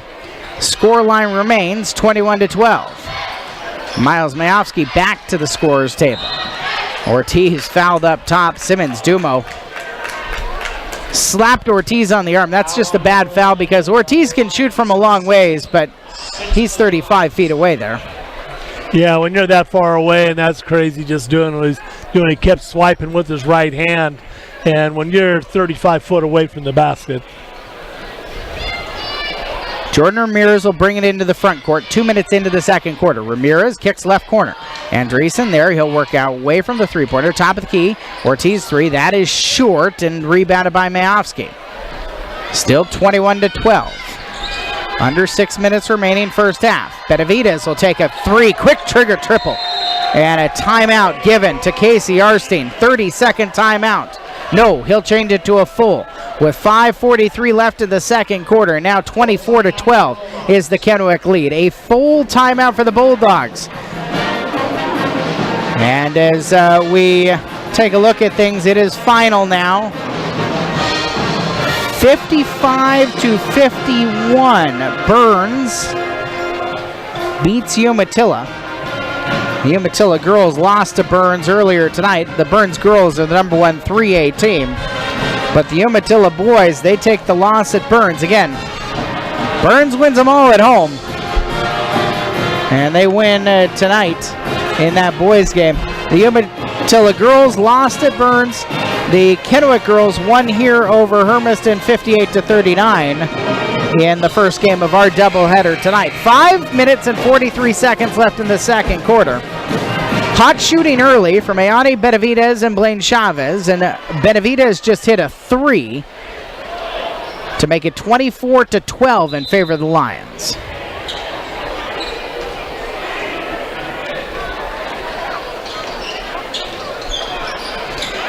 Into the front court, Jordan Ramirez will bring it for Hermiston. Andrew James near side for Ryan Andreessen. Back to James, left wing. James will leave it. Mendez behind him. Andreessen, left wing, three ball, rattles it home. Hermiston needs Andreessen to get into this one. It's his second field goal of the ball game. 24-15 with 5:15 left. Childs, right block. Got himself right to the tin, kind of by losing his handle. He was able to gather himself and shove Ortiz back a little bit, and Childs has his second bucket of the ball game.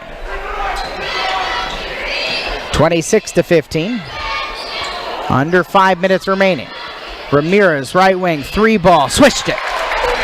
Hermiston maybe can shoot themselves back into this contest. Down now 26-18.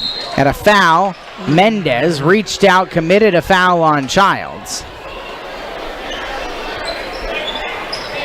Adrian just kind of got himself wrong-footed. 16th foul on Hermiston with 4:47 left in the second quarter. 8-point lead right now for Kennewick. Benavidez will bring it into the front court for the Lions. Majowski to Pearson. Skip pass across. Ramirez tipped the pass into the air, and Andreessen has it for Hermiston on the steal. Bulldogs down by 8. Andreessen, right side for Andrew James. He'll drive, draw some contact on Childs. Is it in the act of shooting? Yes, it is. Foul on number Blaine 5. Chavez first foul. 7th team foul on them. Gave the fouls to Chavez. Yeah. Okay. And Andrew James hits the first. Andrew had probably his best game of the season against Walla Walla on Tuesday night. Wasn't so much just the points, but, I mean, frankly, he looked healthier, which is a nice start to things. Benavidez leaves it up top. Pearson, offensive foul. Benavidez, and they will wave off the shot as well because Pearson knocked it down. But Benavidez commits his second offensive foul of the game. His second. 8 for the Lions. 8th team foul, but it's player control, so we'll see Tyler Beauchene, the 5'10 senior, for the first time to replace Benavidez. Can Hermiston take advantage with Benavidez, the starting point guard on the bench? Ramirez into the front court around a high pick from Andreessen. Left side, Cole Smith, 3-ball, airballed it. And Andreessen keeps it in, but Mayovsky picks the ball off on the saved ball on the baseline. Mayovsky, though, stuck in the backcourt. He'll get it to Chavez. Chavez back to Mayovsky. They get it across the timeline before the 10-second call. Left corner, Pearson tees a 3-ball up. Front iron off, and a Ortiz rebound. He's fouled on the rebound by Beauchene. And so Cesar Ortiz will get to walk down to the other end of the floor and a 1-and-1 opportunity. Foul on Mr. Boucher. Ortiz had his night of the season on Tuesday night here hosting Walla Walla, 25 points. He bumped his average up to 14.3 a game.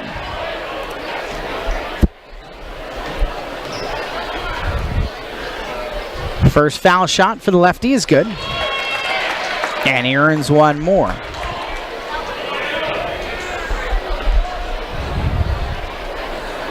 Bulldogs tonight kind of always have an eye on Kennewick. But the interesting thing is tonight, Kennewick's got an eye on everybody. They're off.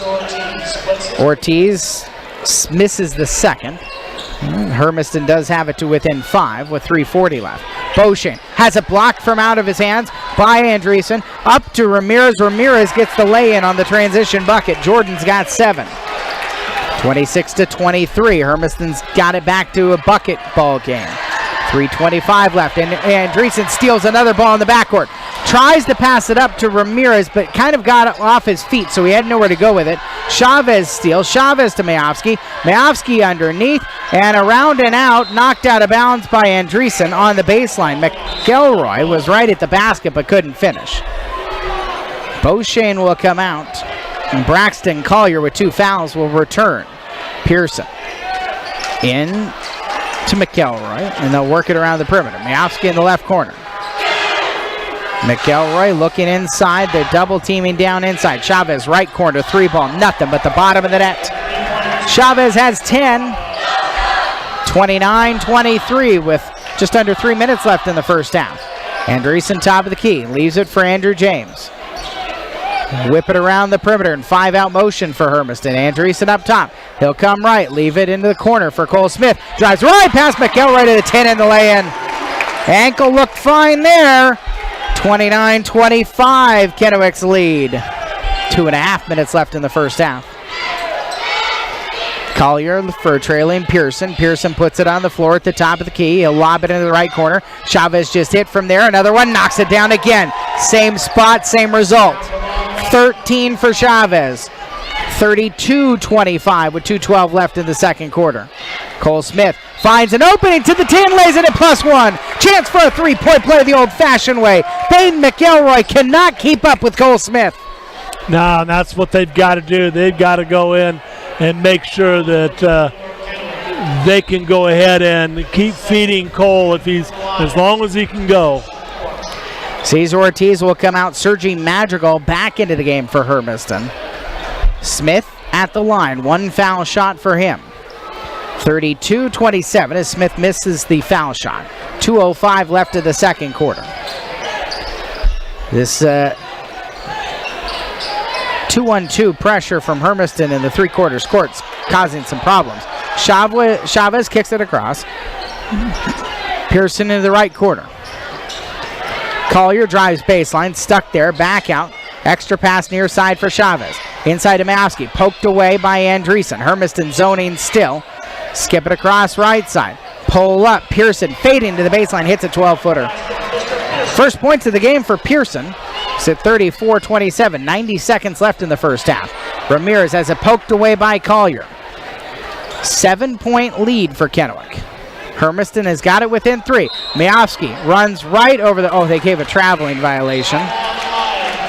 Cole Smith maybe should have earned himself a offensive foul, but instead they'll just turn it over the other way. Magical out, Ortiz back in, 1:20 left. There's a little offense-defense here in the first half for KCR Steen. Get Ortiz out there, maybe get an open look at a 3. Ortiz on the left wing, up top to Cole Smith. Head fake, he'll drive against McElroy again. Knocked out of his hands, and they will say McElroy touched it last. That's kind of 2 plays in a row there, where instead of calling a foul, they'll just say, here, you keep possession. McElroy's going to come out of the game. Kennewick forced to go small because Cole Smith has played so well. Alex King, the 5'10 senior in. Lay-in for Ortiz on the inbound play. Caesar's got 6. And Hermiston has cut the lead to 34-29. Final 54 seconds left. Near sideline, Chavez, he'll attack. Walked around Ortiz and laid it in. Chavez has 15 to lead all scores. 36-29. Ramirez works his way into the lane. Knocks down Jack Boo. No whistle either. Rebounded by Chavez. He will walk it to the timeline. About 3 seconds difference between game clock and shot clock. 20 shot clock, 23 game clock. So Kennewick essentially holding for virtual last shot. Andreessen will step out on Chavez. Hermiston looks to trap. Chavez stuck. He'll throw it underneath. Off the bottom of the backboard, picked up by Smith. Smith to Ortiz. Ortiz into the front court. Underneath for Ramirez. Ramirez stuck there. Reverses it up and in. And that will bring us to the end of the first half. 36-31. Hermiston has cut into at one point was a double-digit lead for the Kennewick Lions as we go to the locker rooms. 2 minutes and we're back with the Tom Denchel Ford Country halftime show here on AM 1360 KOHU.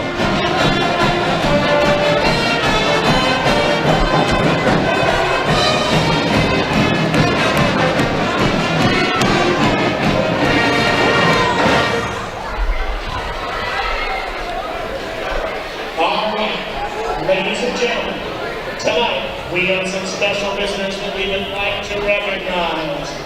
Your future Hermiston Bulldogs, the Hermiston Boys AAU teams.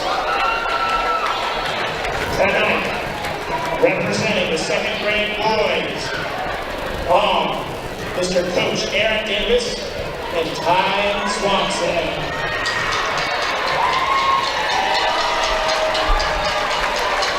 Get loud, get proud. Right on, fourth grade boys, the Hermiston Dogs. Led by Coach Luke Swanson and Mr. Davey Warner. Very fifth grade, they're led by Mr. Coach Blake Philippi and Mr. Nathan Wicks. Another fifth grade boys team, the Hermiston led by coaches Jason Smith, Kristen Blair, and Sean Hayes. They're in sixth grade. They call themselves the Hurricanes, led by coaches John Cleveland and Lacey Cleveland. They're in sixth grade. They're the Heat, led by Coach Rich Neville. Seventh grade boys, your Hermiston Dogs, led by coaches Garrison and Michael Peterson. And finally, their eighth grade boys, they're the Brawlers, led by Coach Omar Carrillo.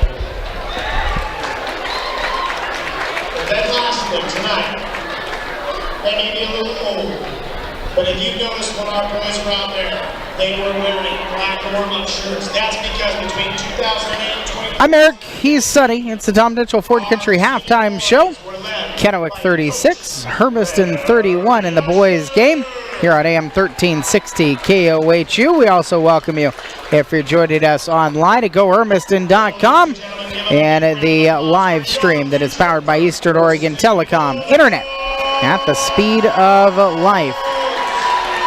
Hermiston really finished the half well, but there was a stretch there in the middle where they just had no answer defensively for Blaine Chavez and Ayani Benavidez, and part of it was just the speed of those two guards.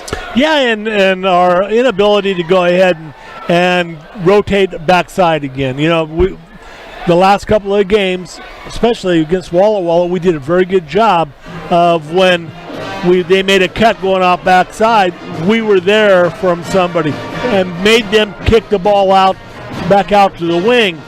Gave them a wide open wing shot, but it didn't give them the lay-in. Right now, Benavidez and Chavez have got between them about 7 lay-ins at the basket that we've got to go ahead and try and figure out. We did there at the end of the second period to where we were able to control that offense much, much better. On the other side of the ball, as you mentioned, the Bulldogs aren't getting to the rim. They're not attacking. They're getting into the lane, but they're kind of settling for shots from 4 or 5 feet away instead of getting right up to the orange iron. Yeah, we've had about 5 shots where either Andreessen or Mendez or Ortiz and James just couldn't get the ball up. It looked like he might have been a little bit sore tonight in the shoulder. I can't tell, but trying to get it up there and through that defense. But in particular, the Mendez, Ortiz, and Andreessen were right there in around the basket and just didn't put it up at the hoop. So the Bulldogs, though, because they were able to hit some shots late, claw themselves back in with some stops, their deficit is 36-31 as the teams are in the locker room here during the Tom Dinchell Ford Country halftime show. We'll take a break. When we come back in 2 minutes, we'll have your first half statistics here on AM 1360 KOHU.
On the Ranch and Home scoreboard, the Richland girls beat Southridge 67-56 earlier on this evening in Mid-Columbia Conference action. The Hermiston girls lose here at home against Kennewick 58-39. The Umatilla boys lose at Burns 55-51. The Umatilla girls also lost to Burns tonight on the road. And here at halftime, it is 36-31 in favor of the visiting Kennewick Lions, whose leading scorer is Blaine Chavez with 15 points. Ayani Benavidez with 11. And then after that, Jager Childs has 2. Tyler Pearson, Miles Mayovsky, and Baden McElroy each have 2. Childs has 4, excuse me. 2 for 2 from the foul line. 4 3-point shots canned by Kennewick. For the Hermiston Bulldogs, scoring's been a little bit all over the place. Jordan Ramirez does have a 7 to lead the way. Cesar Ortiz with 6, a bit uncharacteristic. 1 for 4 from the foul line. Ryan Andreessen has added 5 more. Andrew James with 4 off of the bench. Cole Smith has 5. And finally, Blake Davis has added 2 points. Hermiston, 6 of 11 from the foul line, and they have made 3 from outside the arc. Other numbers that stand out to you, Sonny? Now, both teams are doing very well not turning the ball over. Eric, there is one similarity I want to bring up in this. First game against Kennewick, 36-33 halftime score. Kennewick was ahead 36-33. Hermiston just needs to go ahead and come back out with the intensity and, score that, 4 more points in the second half than Kennewick does this time again and put this game back in a win column. Bulldogs looking for win number 10 on the season. They're 9-3. Kennewick is trying to get to 8-6. They are 3-5 of the MCC. And a win tonight would split the season series with Hermiston and make it possible for them to get back to the top 2 spots of the 3A teams in the conference. Let's take one more 1-minute break. Tip-off coming up on AM 1360 KOHU.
Kennewick starts with the ball up by 5 in the second half from the Old West Federal Credit Union broadcast booth. I'm Eric Olson along with Sonny Levy. Kobe Simmons-Dumo has the ball, bounce inside. Jagger Childs for Kennewick, fouled on a shot attempt by Adrian Mendez. Mendez, 3 fouls, limited in time tonight because of foul trouble. And immediately Cole Smith is sent to the scorer's table. Hermiston does have, at least until the first foul shot by Childs, the starting 5 on the floor.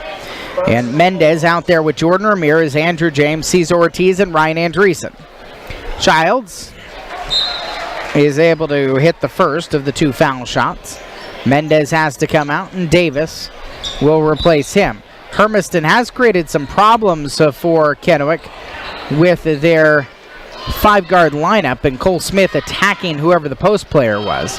So Miles Mayovsky has come to the scorer's table, and he will come in to replace Childs, who hits both foul shots. 38-31 with the 2 foul shots to open up the second quarter. Hermiston attacking right to left. Andreessen will take it to the 10 around Pearson and lay it in. Andreessen's got 7. Bulldogs need him here in the second half. They need him to keep doing exactly what he just did. Drive hard to the basket, get the fouls on Pearson, and get the basket. Benavidez kicks it out. High arcing 3. Airballed by Chavez. Rebound. Pearson lays it underneath, and Mayovsky lays it in. 40-33. About a minute into the second half. Right corner, Ramirez will bring it back out on top. Hand off to a cutting James. Pass Benavides to the 10 and a lay-in. Andrew James has got 6. 40-35. Hermiston back to within 5. 6:44 on the clock in the second quarter. Second period. They haven't changed the thing on the scoreboard, and I'm like Ron Burgundy. Anything you put on the prompter, I say. Blocked by Andreessen. And Ramirez will bring it to the front court for Hermiston. Now they fix the scoreboard. Baseline drive, and Andreessen. Braden Lady, kind of the first time he's gotten up off of his bench tonight, asking for an offensive foul. Instead, it's Tyler Pearson who picks up his 3rd. First on Kennewick in the second half. Inbound on the baseline. Andreessen in the left corner. Back out to James. James spin move in the lane. Righty layup around and out. Rebound pings around. And it's picked up. Bounced up to Benavides into the front court. He'll drive. Step through a defender. Foul at the top of the key called on Hermiston. Second foul on the Bulldogs. Andreessen his first. Now with 6:10 left in the third quarter. 40-35 the scoreline. Chavez lobs it in. Up top to Collier. Collier leaves it for Majowski. Spins to his left. Good defense by James, helping out on Smith. And Hermiston's got it on the miss. Ramirez leaves it for Smith. Smith near side to James. Corner for Ramirez. Ramirez will drive right around Benavides and lays it in. 9 points for Jordan Ramirez. 40-37. In the second quarter, Hermiston got it to within 3 as well, and then Kennewick scored a couple of buckets in a row. Majowski near side for Chavez. Around a Majowski pick. Chavez down to left block. Loses the handle. Gets it back. Stuck by Smith. Back out to Benavides. He'll put it on the floor. Drive in the lane. Blocked out of bounds by Andreessen. His second block in a couple of Kennewick possessions. And Kennewick's going to go back to a big lineup. Simmons Dumo out and Jagger Childs back in. Childs and Ortiz battling underneath. And before the official hands Chavez the ball, he tells the two of them to stop. Kick it in, left corner. Majowski there. The freshman will move it out of the corner. And out drive. He got Smith on roller skates, and he stopped and popped it from 6 feet away. Majowski's got 6. 42-37 with 5:08 left in the third quarter. Jordan Ramirez gives it to Ortiz and then gets it right back in the jump circle. Right now, 2-3 look for Kennewick. At the foul line, jumper by Andreessen. That's the way to attack that zone. 42-39. Good adjustment. Right side, Majowski will take a 3 on the right wing. As bodies tumble, Benavides is slow to get up. Lobbed up court for James. James misses. Trailing push up by Andreessen off as well. And picked up Chavez. He got around Andreessen, who tried to take it away from him. Andreessen knocks it out of Chavez's hands, and then a foul. Ortiz called for the foul on the putback attempt, and Caesar will put Chavez at the line on the third Hermiston foul. 15 points to lead all scores in the first half, but Chavez has not taken anything from the foul line. And Benavides is going to come out and be attended to. Dan Emery, the longtime trainer here at Hermiston, is down to the Kennewick bench. Oliver Browning, who was here in Hermiston for a brief stint. He talks to Dan. Those two knew each other when Oliver was helping with the boys basketball program and the football program here in Hermiston. Chavez, both of them go. 44-39. 4:20 left in the third quarter. James on the near sideline. Around a high pick from Andreessen. Leaves it for Ortiz. Back to Andreessen. Andreessen fouled on his turnaround attempt. And 2 foul shots coming on the mid-range jumper. You know, talk about rare things. How about a foul on a mid-range jumper? You've already got a rare thing. A mid-range jumper is like a zebra in 2019 basketball. Yeah. A foul on a mid-range jumper is a unicorn.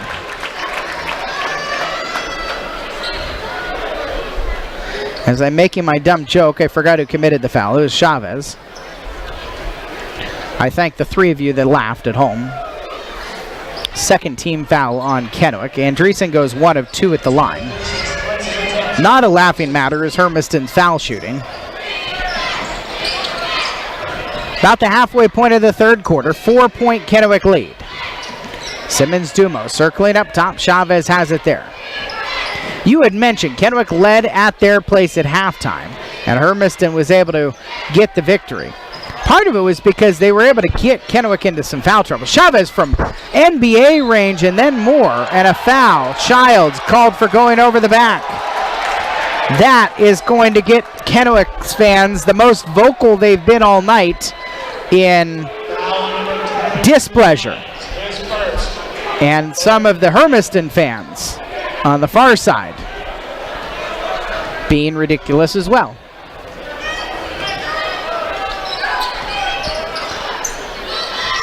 .335 left in the third quarter. 44-40 is the scoreline. James tries to no-look at Steele, and a good foul by Ramirez, to be frank, as he bumped Collier.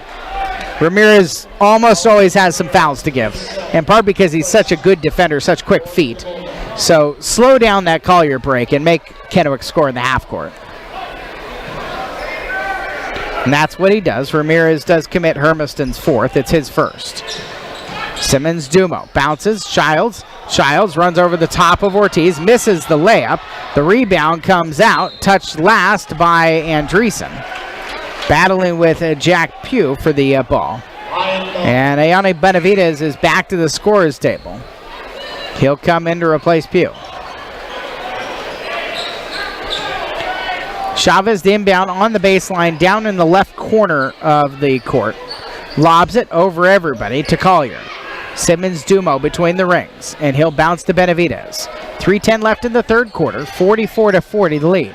Down inside, Collier gets one to hang on the front rim and fall in. Under duress, and Collier is able to finish. 6-point Kennewick lead.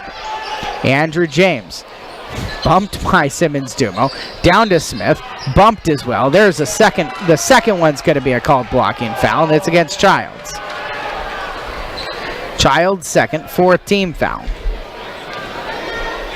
32 gets second.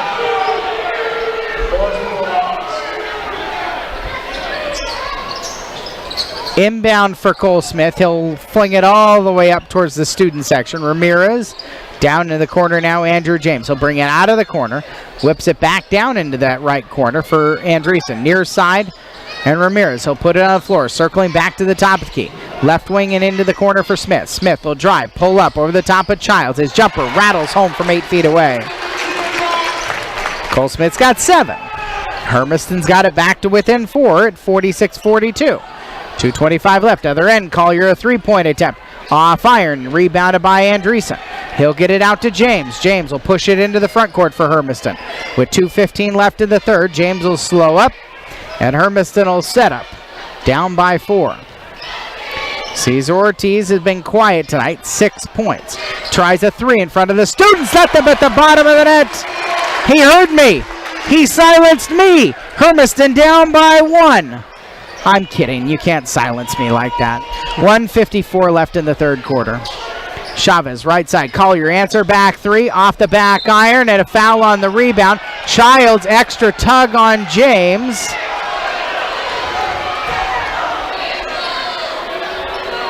And it's going to be Andrew James who gets called for the foul, his first. And Casey Arstein wants an explanation about the extra shove and the extra pull. James has to come out on his second. 15 foul on Hermiston.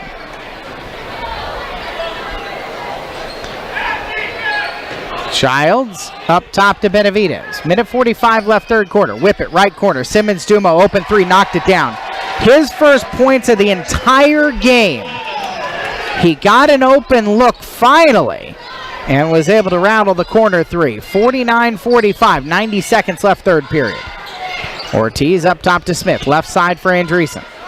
Andreessen a couple of buckets in this quarter. Top of the key, Ramirez three-pointer, front iron off, tip back by Andreessen. It fell off the front iron, and Andreessen was there after it fell past the cylinder to tip it back up and in. Other end, Cole Smith commits a foul. Now that's the 6th foul on Hermiston. And it's Smith's second, but it means that the Kennewick Lions will be in 1-and-1 situation on Hermiston's next foul with just 1:10 left in the third quarter. A lot of second half left. Hermiston's the team that's a little bit more foul trouble. Smith out. Sergio Madrigal in. 49-47. Kennewick's lead. Three-pointer off by Benavidez. Ortiz into the front court. Ramirez will bring it for Hermiston. Leaves it. Madrigal, right side, three for the lead. Off the front iron, and Childs has the rebound. Good look. Good try. Into the front court. It's brought by Chavez. Chavez leaves it for Andreessen. Collier comes down the lane. Missed shot. Ball knocked out of bounds. Off of Hermiston last. Baseline inbound for Kennewick, leading 49-47. Baden McElroy will come into the game for Jagger Childs. 45.4 seconds left in the third quarter. Into McElroy, poked away from him by Mendez, who finds Ramirez for Hermiston across the timeline. Down the far sideline, Ramirez full head of steam to the 10 and the lay-in. Jordan Ramirez has 11. Tie game at 49 with 33 seconds left. Hermiston full court pressing. Simmons Dumo. He'll bring it to the front court. Somebody's got to pick him up. He's one of their shooters. Benavidez has it now. Shot clock's off. Benavidez, I'm sure, would like a shot. Hermiston will sit back for a now. Andreessen will step out on Benavidez and out close enough to get closely guarded. Collier back out to Benavidez. Into the lane. Turn around. Simmons Dumo hit the jumper just in front of the rim. Up court, other end. Mendez, 3 seconds left. Fouled on his way by Simmons Dumo to the 10. And Adrian Mendez will have 2 foul shots coming with 2.5 seconds remaining in the third quarter, with a chance to tie this thing. Mendez is scoreless all night, averaging 7.3 this season. Misses the first. Miles Mayofsky will come into the game for Kobe Simmons Dumo. Hermiston, we've said it a number of times, first in the conference in foul shots taken, first in foul shots made. They actually have moved up to third in foul shot percentage, which is a little sad because they're at 69%. That'll bring us to the end of the third quarter. Mendez, 1 of 2 at the foul line, makes it a Kennewick 51, Hermiston 50 game as we go to the fourth after this 1-minute break on AM 1360 KOHU.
Well, Sean McClanahan and his band are doing their best to keep the energy up in this gymnasium, playing the music, yelling and shouting. They're the loudest section of this gym.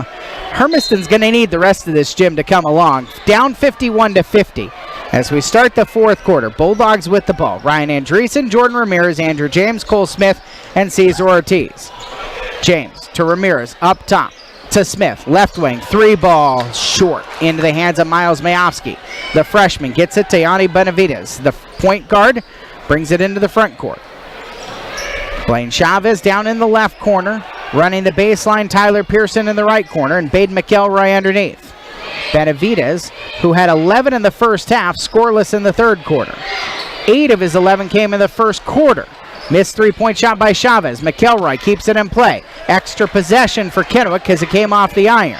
Back up top to Benavidez. Looked at a step back. Tipped to Chavez in the left corner. He'll skip it across right side. Pearson tees a 3-ball. Front iron off. Rebound. Tings around into the hands of Ortiz for Hermiston.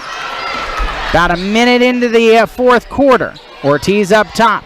Pull up. Foul line jumper. Too hard. Benavidez secures it. Now more than a minute gone in the fourth quarter. Still 51-50. Benavidez works into the front. And he runs over the top of Cole Smith, who looks around and says, do I have to do more to draw a charge? And the answer is apparently yes. Kennewick's lead is 53-50. Andreessen far side.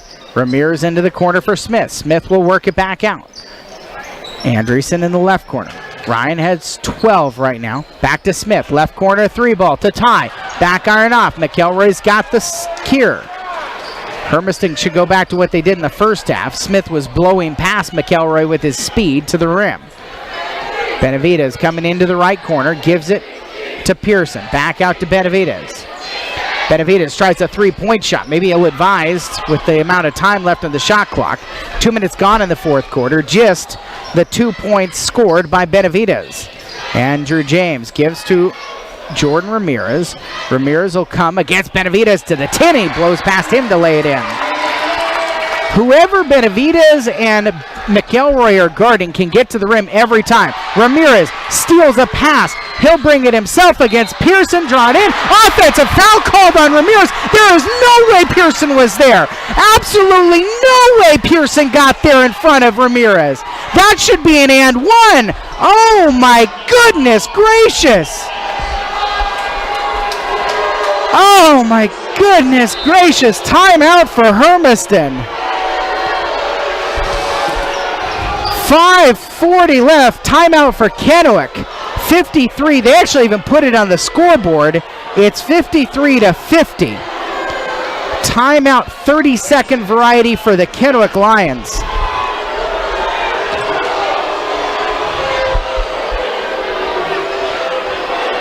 All right, let me go back to criticizing something else. This is the only thing that's getting the fans riled anymore. They don't cheer for good things. All they do is yell and shout and complain. Very true.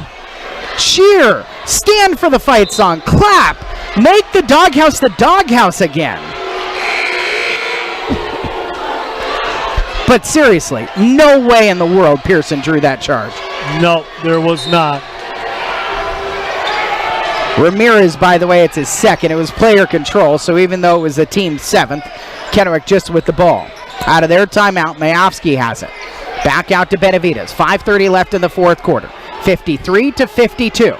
And you know what, Hermiston fans? I'm not going to give it up. I've been here for 13 years now. I get to have this opinion. The fans have got to be better in here. Missed shot. Andreessen's got the rebound. Gets it out to Andrew James. Andrew James flies up the court. Flies to the right side. Layup, no. Foul called as James hammered against the wall pretty hard. Andrew James earns himself a trip to the line to shoot two. Benavidez called for the foul. It's his third. 6-team foul. So both teams are in the bonus now. Casey Arstein, the third-year head coach. Assistant for a long time under Larry Usher. He had Cesar Ortiz and Cole Smith by him. And Hermiston's just there at this point where it's got to be the 5-guard lineup tonight. Yep. James makes a...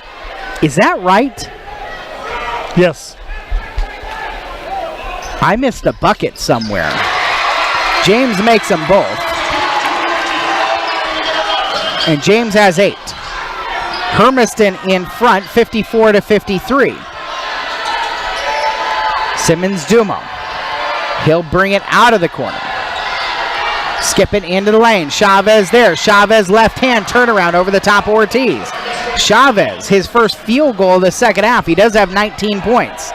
And Kennewick's back out in front, 55-54.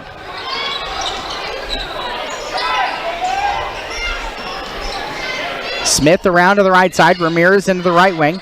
Andrew James will take it into the left corner. Smith and Andreessen were both there. Smith puts it on the floor. They got to reset. They had an open left corner 3, but 2 guys were in the same place in the motion offense. Andreessen comes to the right to the 10. He'll flip it up and gets it to fall in. There you go, fans. 14 points for Andreessen. Hermiston back in front, 56-55. Mayovsky gives it to Chavez. Chavez to Benavidez. Benavidez at the top of the key. Right side for Mayovsky on the perimeter. Left side, Chavez. Chavez, the leading scorer in the game, puts it on the floor, leaves it for a cutting Mayovsky. Misses. Smith got the rebound in traffic. For Hermiston, he'll get it out to Ortiz. And Casey Arstein says, slow up. Set up a half-court set. Hermiston in front by 1, 56-55. Ramirez has got 15 points, has got the ball. That's the bucket I missed. I missed the Ramirez bucket. Andreessen, top of the key, 4-3. Foul as Smith and Pearson were tied up. And are they going to call a double foul? Yeah. 24. No, they called it on. They are going to call it on Pearson. Pearson, yep. Pearson's fourth. And so Cole Smith is at the line, and it's a 1-and-1 opportunity for him on team foul number 7 against Kennewick. 3:34 left in the fourth quarter. Smith misses the foul shot. And so Hermiston's lead is still 1. Benavidez on the right wing. Loses the ball, throws it away. Andreessen's got the steal. Andreessen against Pearson, takes it left side. Pearson committed the foul, it's his 5th. I will say this. Pearson's unlucky there, because I'm not sure that he should have got one on that one. I don't think that should have been number 5 for him. 18 foul. Pearson fouls out. He'll end up with just 2 points tonight. And in his place comes Braxton Collier. Andreessen makes the foul shot.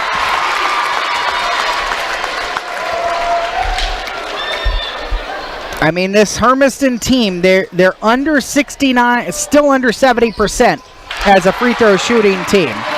They can make them late. That could be big. 58-55 as Andreessen makes them both. 3:20 left in the fourth. Benavidez at the top of the key. Coming to the right. He can shoot. Collier can shoot. He's got it in the right quarter. Collier circles into the paint, and righty scoop shots it in. Timeout to Brandon Lady. With 3:08 left in the fourth quarter. And Hermiston's lead is 58-57. It is a full timeout. The Bulldogs trying to get to win number 10 and to stay in the top half of the Mid-Columbia Conference. They could improve to 10-3 and 6-3. 3:08, there's still a lot of basketball left. Lots and lots of basketball. What Hermiston needs to do is continue to do what got them back in this game. Going back out there, get Andreessen involved with this offense again, and let Ramirez continue to keep driving. The Bulldogs are going to Chiawana tomorrow night. 5:45 for the girls. The boys' game to follow at 7:30. We'll have radio coverage here on AM 1360 KOHU and streaming on GoHermiston.com and the new web stream powered by Eastern Oregon Telecom Internet at the speed of life. And it's all coming your way at 5:30 with the Sway Motors pregame show. Out of the Kennewick timeout. They have 3 left. Hermiston has 3 left. Both teams in the bonus. Kennewick has committed 8 fouls, Hermiston 7. Tyler Pearson has fouled out of the game for Kennewick. The possession arrow is Kennewick's right now with 3 minutes left. Hermiston up 58-57. Cesar Ortiz, top of the key. Backdoor pass to Ramirez is cut off. Andreessen takes a handoff. Up top to Andrew James, coming to his left, stuck in the paint. Back out to Ortiz. Ortiz puts it on the floor. And Hermiston will kind of shift it around the perimeter and try to half reset here. Andreessen catches three-pointer right side, rims out into the hands of Collier for Kennewick. He'll give to Benavidez. Lions down by 1 with 2:34 left in the fourth quarter. Right side to Mayovsky. The freshman gives it to Benavidez in the right corner. Couple of bounces. Now he'll get it up top to Collier at the top of the key. Collier hands back off to Benavidez, circling to his left. Collier to the right, comes around one defender, comes around two. He'll go down to the right block, knocked out of his hands by Smith. Collier keeps it alive. 12 on the shot clock. Mayovsky at the top of the key, back to Benavidez. 2:10 left in the game. Benavidez coming to his right. Right side, Chavez 3-ball, front iron off, rebound. Foul on the rebound. It bounced slow off of the rim. The foul will go against Ortiz. Caesar's third. And the 8th team foul puts Kobe Simmons-Dumo at the line to shoot. It's a 1-and-1 opportunity. Just 3 points for Simmons-Dumo in the game against Hermiston on December 8th. Game the Bulldogs won 72-64. Simmons-Dumo goes 1 of 2 on this trip to tie the game at 58. Final 2 minutes of regulation. Bulldogs have played overtime 3 times this season. Down underneath. Sees Ortiz on the left block. He is fouled by Mayovsky. They say on the floor, so a 1-and-1 opportunity. Kennewick has gone to overtime, and they lost in that game. 9th team foul on Kennewick, so the next one will be 2 shots each time for Hermiston. Mayovsky just his first. Ortiz, 1 of 4 from the foul line tonight, does swish the first. Boy, if they can make him when they need him, that would be big for Hermiston. 5 of 6 in the quarter. 2 for 2 trip. Hermiston back in front by 2. Near sideline, Collier gives it to Simmons-Dumo. Trailing, Chavez walks his way into the lane, gets knocked down, fouled from behind, no whistle on it, kept by Mayovsky. But that was a weird sequence there. Benavides into the right corner. Chavez tries a 3-ball, nothing but the bottom of the net. Blaine Chavez has 22, and Kennewick is back out in front by 1 with 1:20 left. Andreessen at the top of the key, far side for Smith. Smith coming to his left. Andrew James has it, back out to Jordan Ramirez. Right side for Ryan Andreessen. He'll drive baseline, cut off. Top of the key, extra pass. Ortiz, 3 to answer back. It's off the front iron, and it bounces out of bounds. Out of bounds on the Bulldogs. 1 minute left, and KCRC wants a full timeout. Hermiston trailing 61-60. We'll take the break. Back in a minute on AM 1360 KOHU. Full timeout.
I'm Eric Keith Sunny. It's AM 1360 KOHU in the doghouse. Hermiston hosting Kennewick. Kennewick 61, Hermiston 60. A minute left. Kennewick with the ball. Ayani Benavides, the junior point guard who has 13 points, brings it into the front court.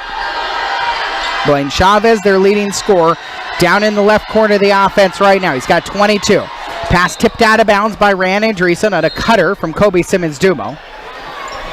Little pleading by Cole Smith that came off of Kobe Simmons-Dumo last, but it did not. Chavez will inbound on the baseline. Always watch the inbounder. Into the lane, and Simmons-Dumo hits it. Wide open, frankly. And he's got 8. 63-60. And another timeout for KCRC. 36.1 seconds remaining. And the Bulldogs down by 3. With the time left on the clock, you can still get a quick 2, as opposed to trying to get something where a 3 comes. Yeah, you know, it's not necessary that you go for a three-pointer right now. Drive to the baskets. Look how many times we've gone there and had the opportunity to get the three-point play on the drive. We just need to go ahead and make sure that we're putting pressure on Kennewick and taking it inside if it's there. If the wide open three's there, just relax and let it go. 14 of 22 right now from the foul line, but 7 of 8 here in this quarter. Excuse me, 6 of 7 in this quarter. As far as three-point shooting goes, Bulldogs just have 4. Cesar Ortiz has 2 of them. Ryan Andreessen's got 1. Jordan Ramirez has 1. Foul shooting, Kennewick hasn't done a whole lot of it tonight. Kobe Simmons-Duma, when he missed here in this quarter, it was the first miss of the game for them. They're 7 of 8 from the foul line. 36 seconds left out of the Hermiston timeout. Bulldogs down by 3. Jordan Ramirez picks up his dribble, leaves it for Andrew James, top of the key.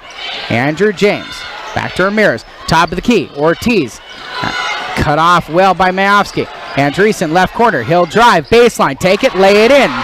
17 seconds left, Hermiston defending. Benavidez has it, he's fouled immediately. Hermiston down by 1. Andreessen's got 18. And Ayani Benavidez, who has not taken a foul shot tonight, will come down to the other end of the floor and take some. Kennewick is 8th in the conference in foul shooting at 59%. However, tonight they've only missed 1 of their 8 tries. 13.6 seconds remaining in the fourth quarter. And Benavidez misses the front end. Ramirez secures it. 10 seconds left. Bulldogs down by 1. Andreessen brings it into the front court. Casey Arstein's going to let it go. Andreessen stuck. Flips it up with his left hand and it bolts in. That's going to do it. Hermiston comes from behind to win. And Ryan Andreessen with 20 points. 64-63. Now the fans are on their feet. They're saying there's time left on the clock. Circus shot in the lane with seconds left on the clock. Now the officials are going to talk and say if there's any time remaining.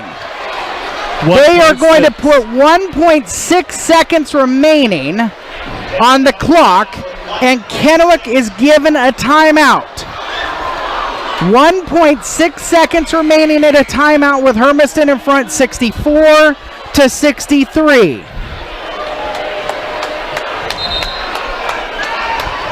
It wasn't the prettiest thing you're ever going to see in the world. It will be if this thing ends. If it holds, it will. Kennewick, this isn't the NBA. You can't advance the ball. So with 1.6 seconds left, they've got the full court to go. Who's going to take it? Well, the football star, Miles Majowski. So they said they gave them a timeout. And now they're going to give them another timeout. That should leave them with 1. Yeah. Each team's got 1 timeout. 30-second variety this time for Kennewick. With 1.6 seconds remaining. And Hermiston in front, 64-63. Hermiston students just remembered they're allowed to chant during the games. It'd be nice if they do this all night long. That could help this side of the crowd over here. Yeah, but sometimes I wonder, they're the more experienced side. They're the ones who've been in professional crowds. You know, we got a lot of 12s fans here. Majowski, full court heave. Tipped by Ortiz. He's got it. Bulldogs win and sweep the season series with Kennewick. Come from behind, 64-63. What a finish for Hermiston. Just like on December 8th, the Bulldogs come back from a halftime deficit